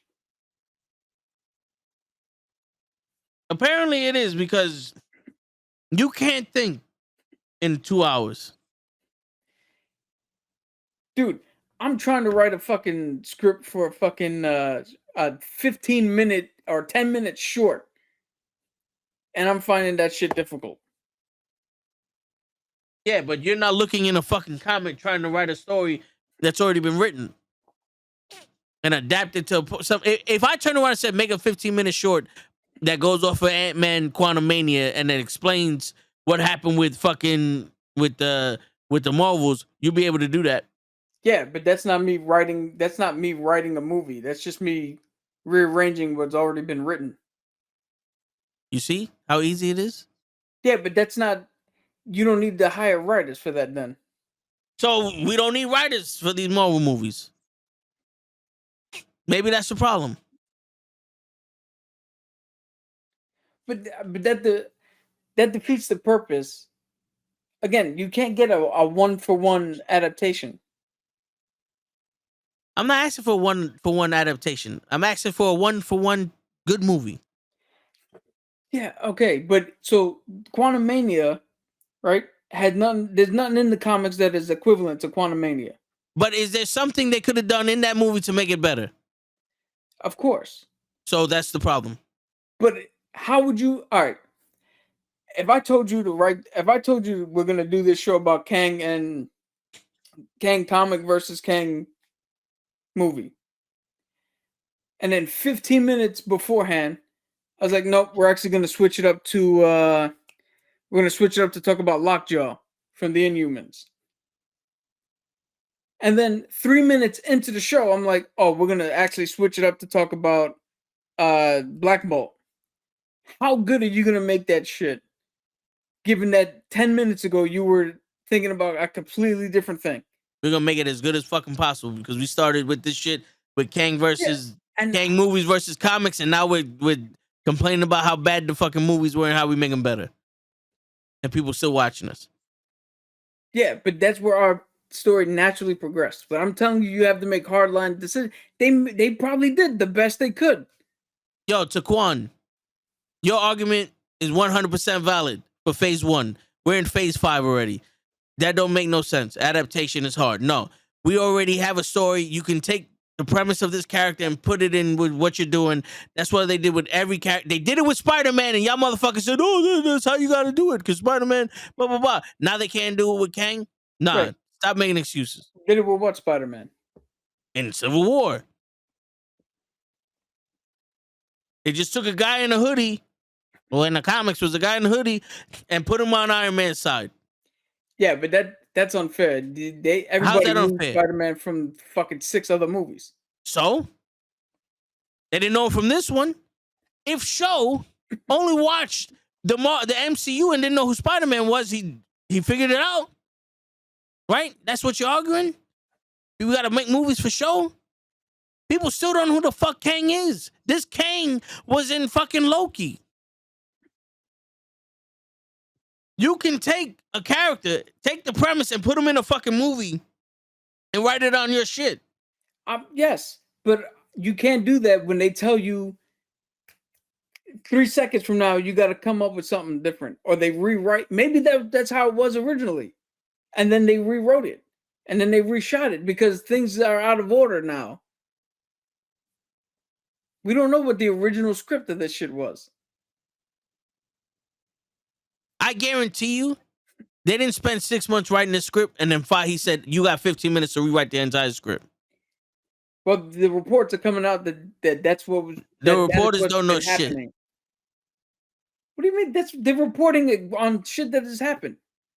That this is especially with writers for Marvel and the VX for Marvel. They are saying that they have been told to do one thing, and in the middle of that, pivot to a completely other thing, and then change it again from the shit they were originally doing. That's why we only got a floating head in Thor: Love and Thunder from the kid, because originally that was completely different.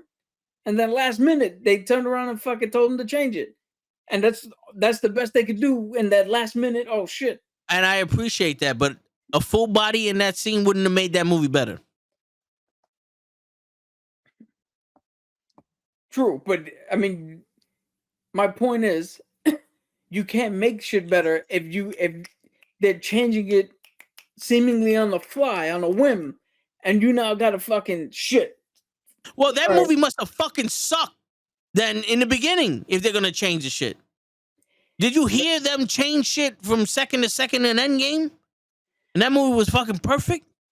How many times they changed shit for Guardians of the Galaxy? Dude, Guardians of the Galaxy was somebody's original vision. No. How many times did they change it? No. How many reports? So that movie was good on its own. So you're telling me they're starting out with shit and they're telling them to change it to make it better, and they're giving us more shit. No, what I'm saying is Multiverse of Madness was shot out of order, so they had to do rewrites and rechanges to fix some shit. Quantumania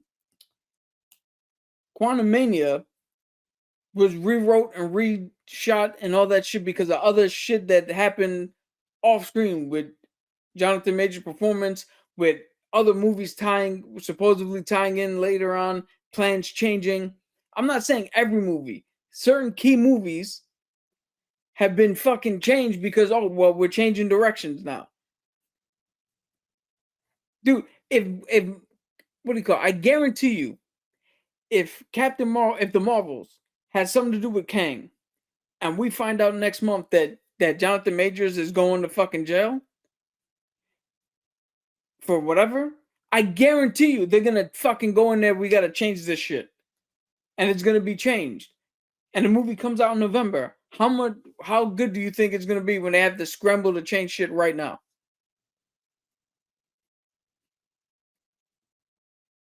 I'm not saying they do that for every movie. I'm just saying that there's fucking I'll tell you movies. what. If Jonathan Majors goes to jail, every movie that he's in should be canceled, and we should just fucking start watching Star Wars. Well, dude, because it all depicts.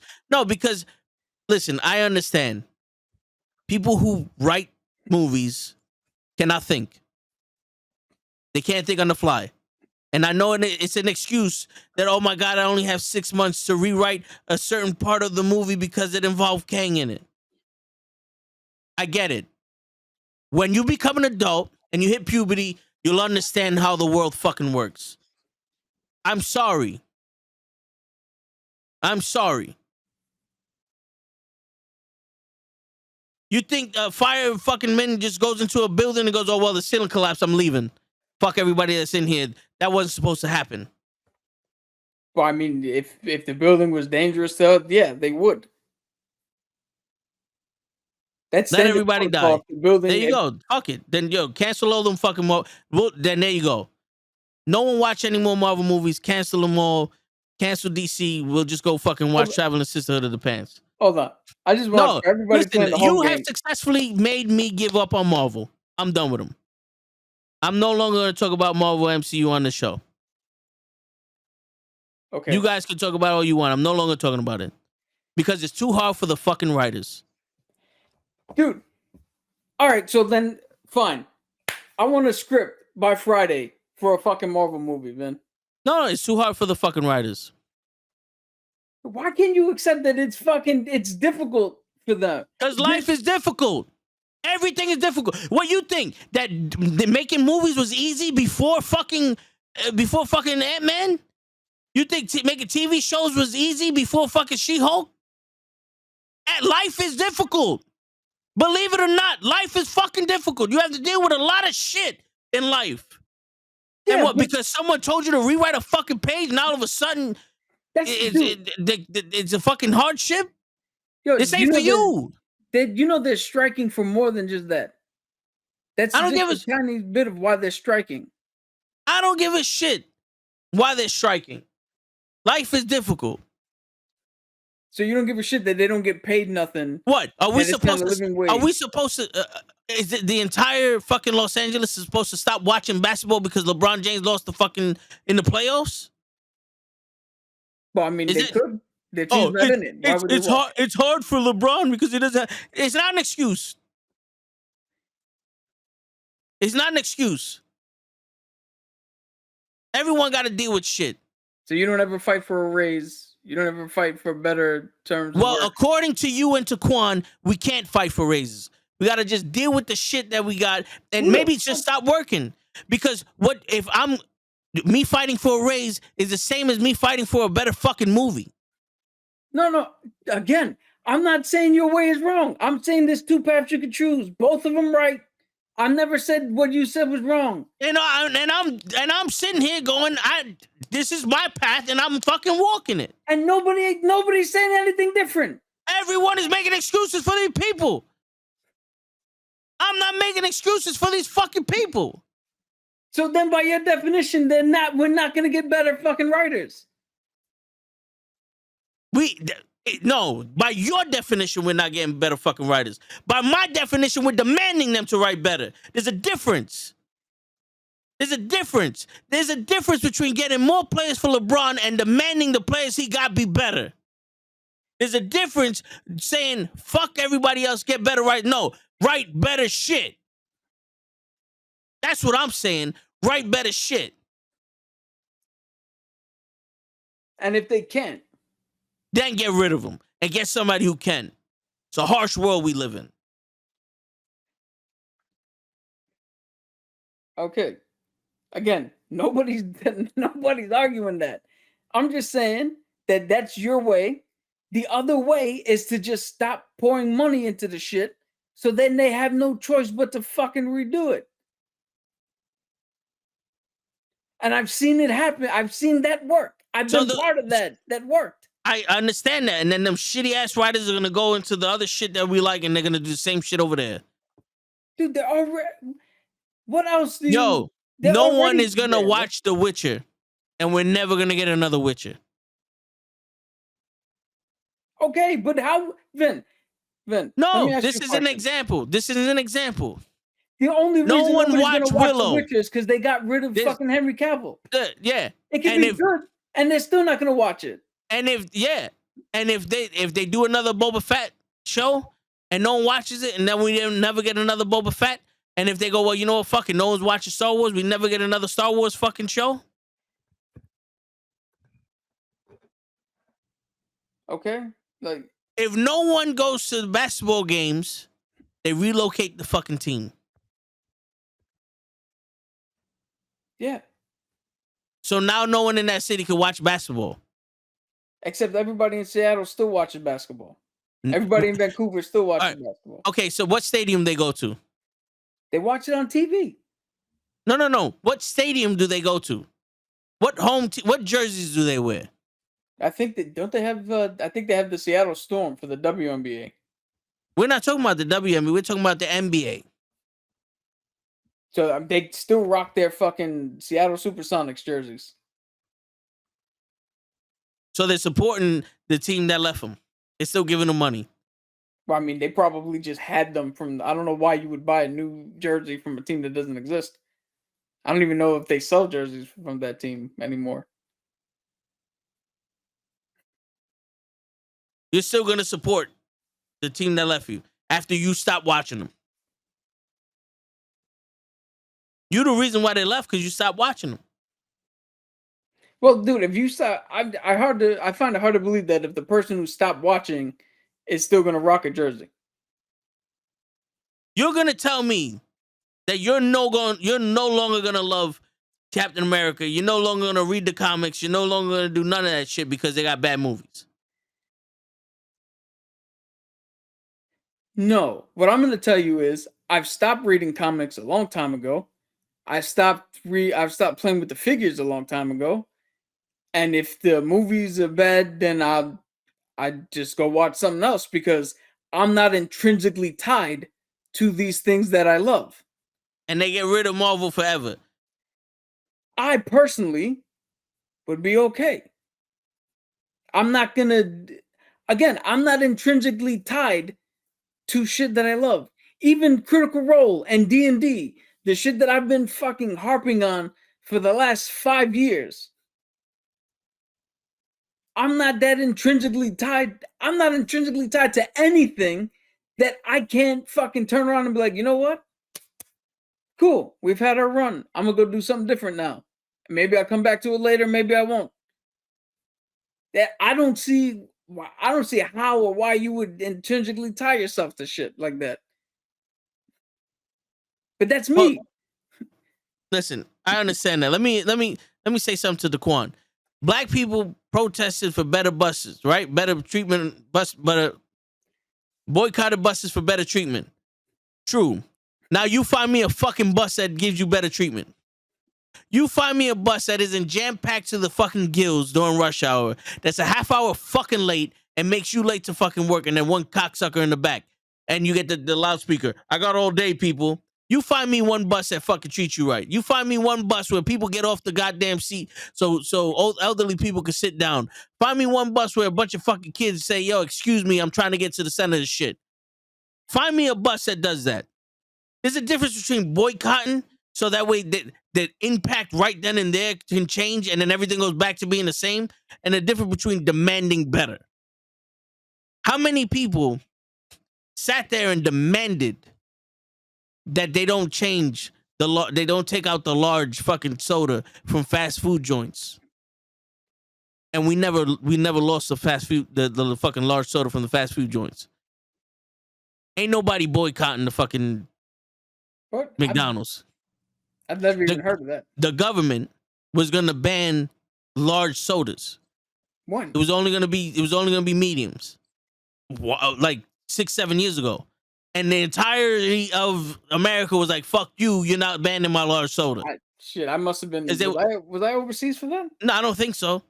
But they were gonna do it because they wanted to lower the sugar consumption. They were banning large sodas out of that shit, and everybody was like, nah, fuck that. You ain't doing that shit to me.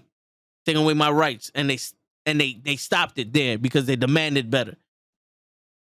Dude, again, nobody's saying that you can't demand better. I'm just giving an alternative.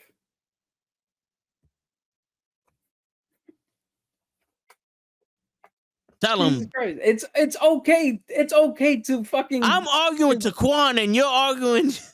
Like, in all honesty, every time I say something, it's to argue the Quan's point. So and then so make that clear, so I don't have to go and watch New Rockstars to see that you're arguing with the Quan. I'm sitting here every time you say something. Like, hold on, wait, the Quan. Yes, but this and this happened, and then you go, but there's two ways. It's not fucking. Say it in the movie. No, but they put a scene in which you're only talking to the Quan. they stopped selling supersize, but not large. Supersize was a long time ago when there was the fucking obesity shit, and they wanted to sell the fucking salads and all the other shit in there, and it was one of those shits. The supersize that was supposed to be a seasonal fucking sale anyway. That shit went out of proportion. All right. It costs more money to fucking give you a supersized thing of fries than it is for you to pay for it. It's $1 extra for like 70 more fucking fries. Of course they're gonna stop the supersized shit. Dude, we're over time here, and we're just running around in circles. Word. On fucking that note, Taquan. Don't talk that shit, won't be that shit, Taquan. But we love you, man. What up, Kenny? But yo, on that note, ladies and gentlemen, the Kang from the comics. Yo, in conclusion, the Kang from the comics is given every fucking leeway for them to do something in the movies. You know what I'm saying? But on that note, ladies and gentlemen, it's your friendly neighborhood knucklehead signing out. Peace, everybody. And you eat ass first, Quan.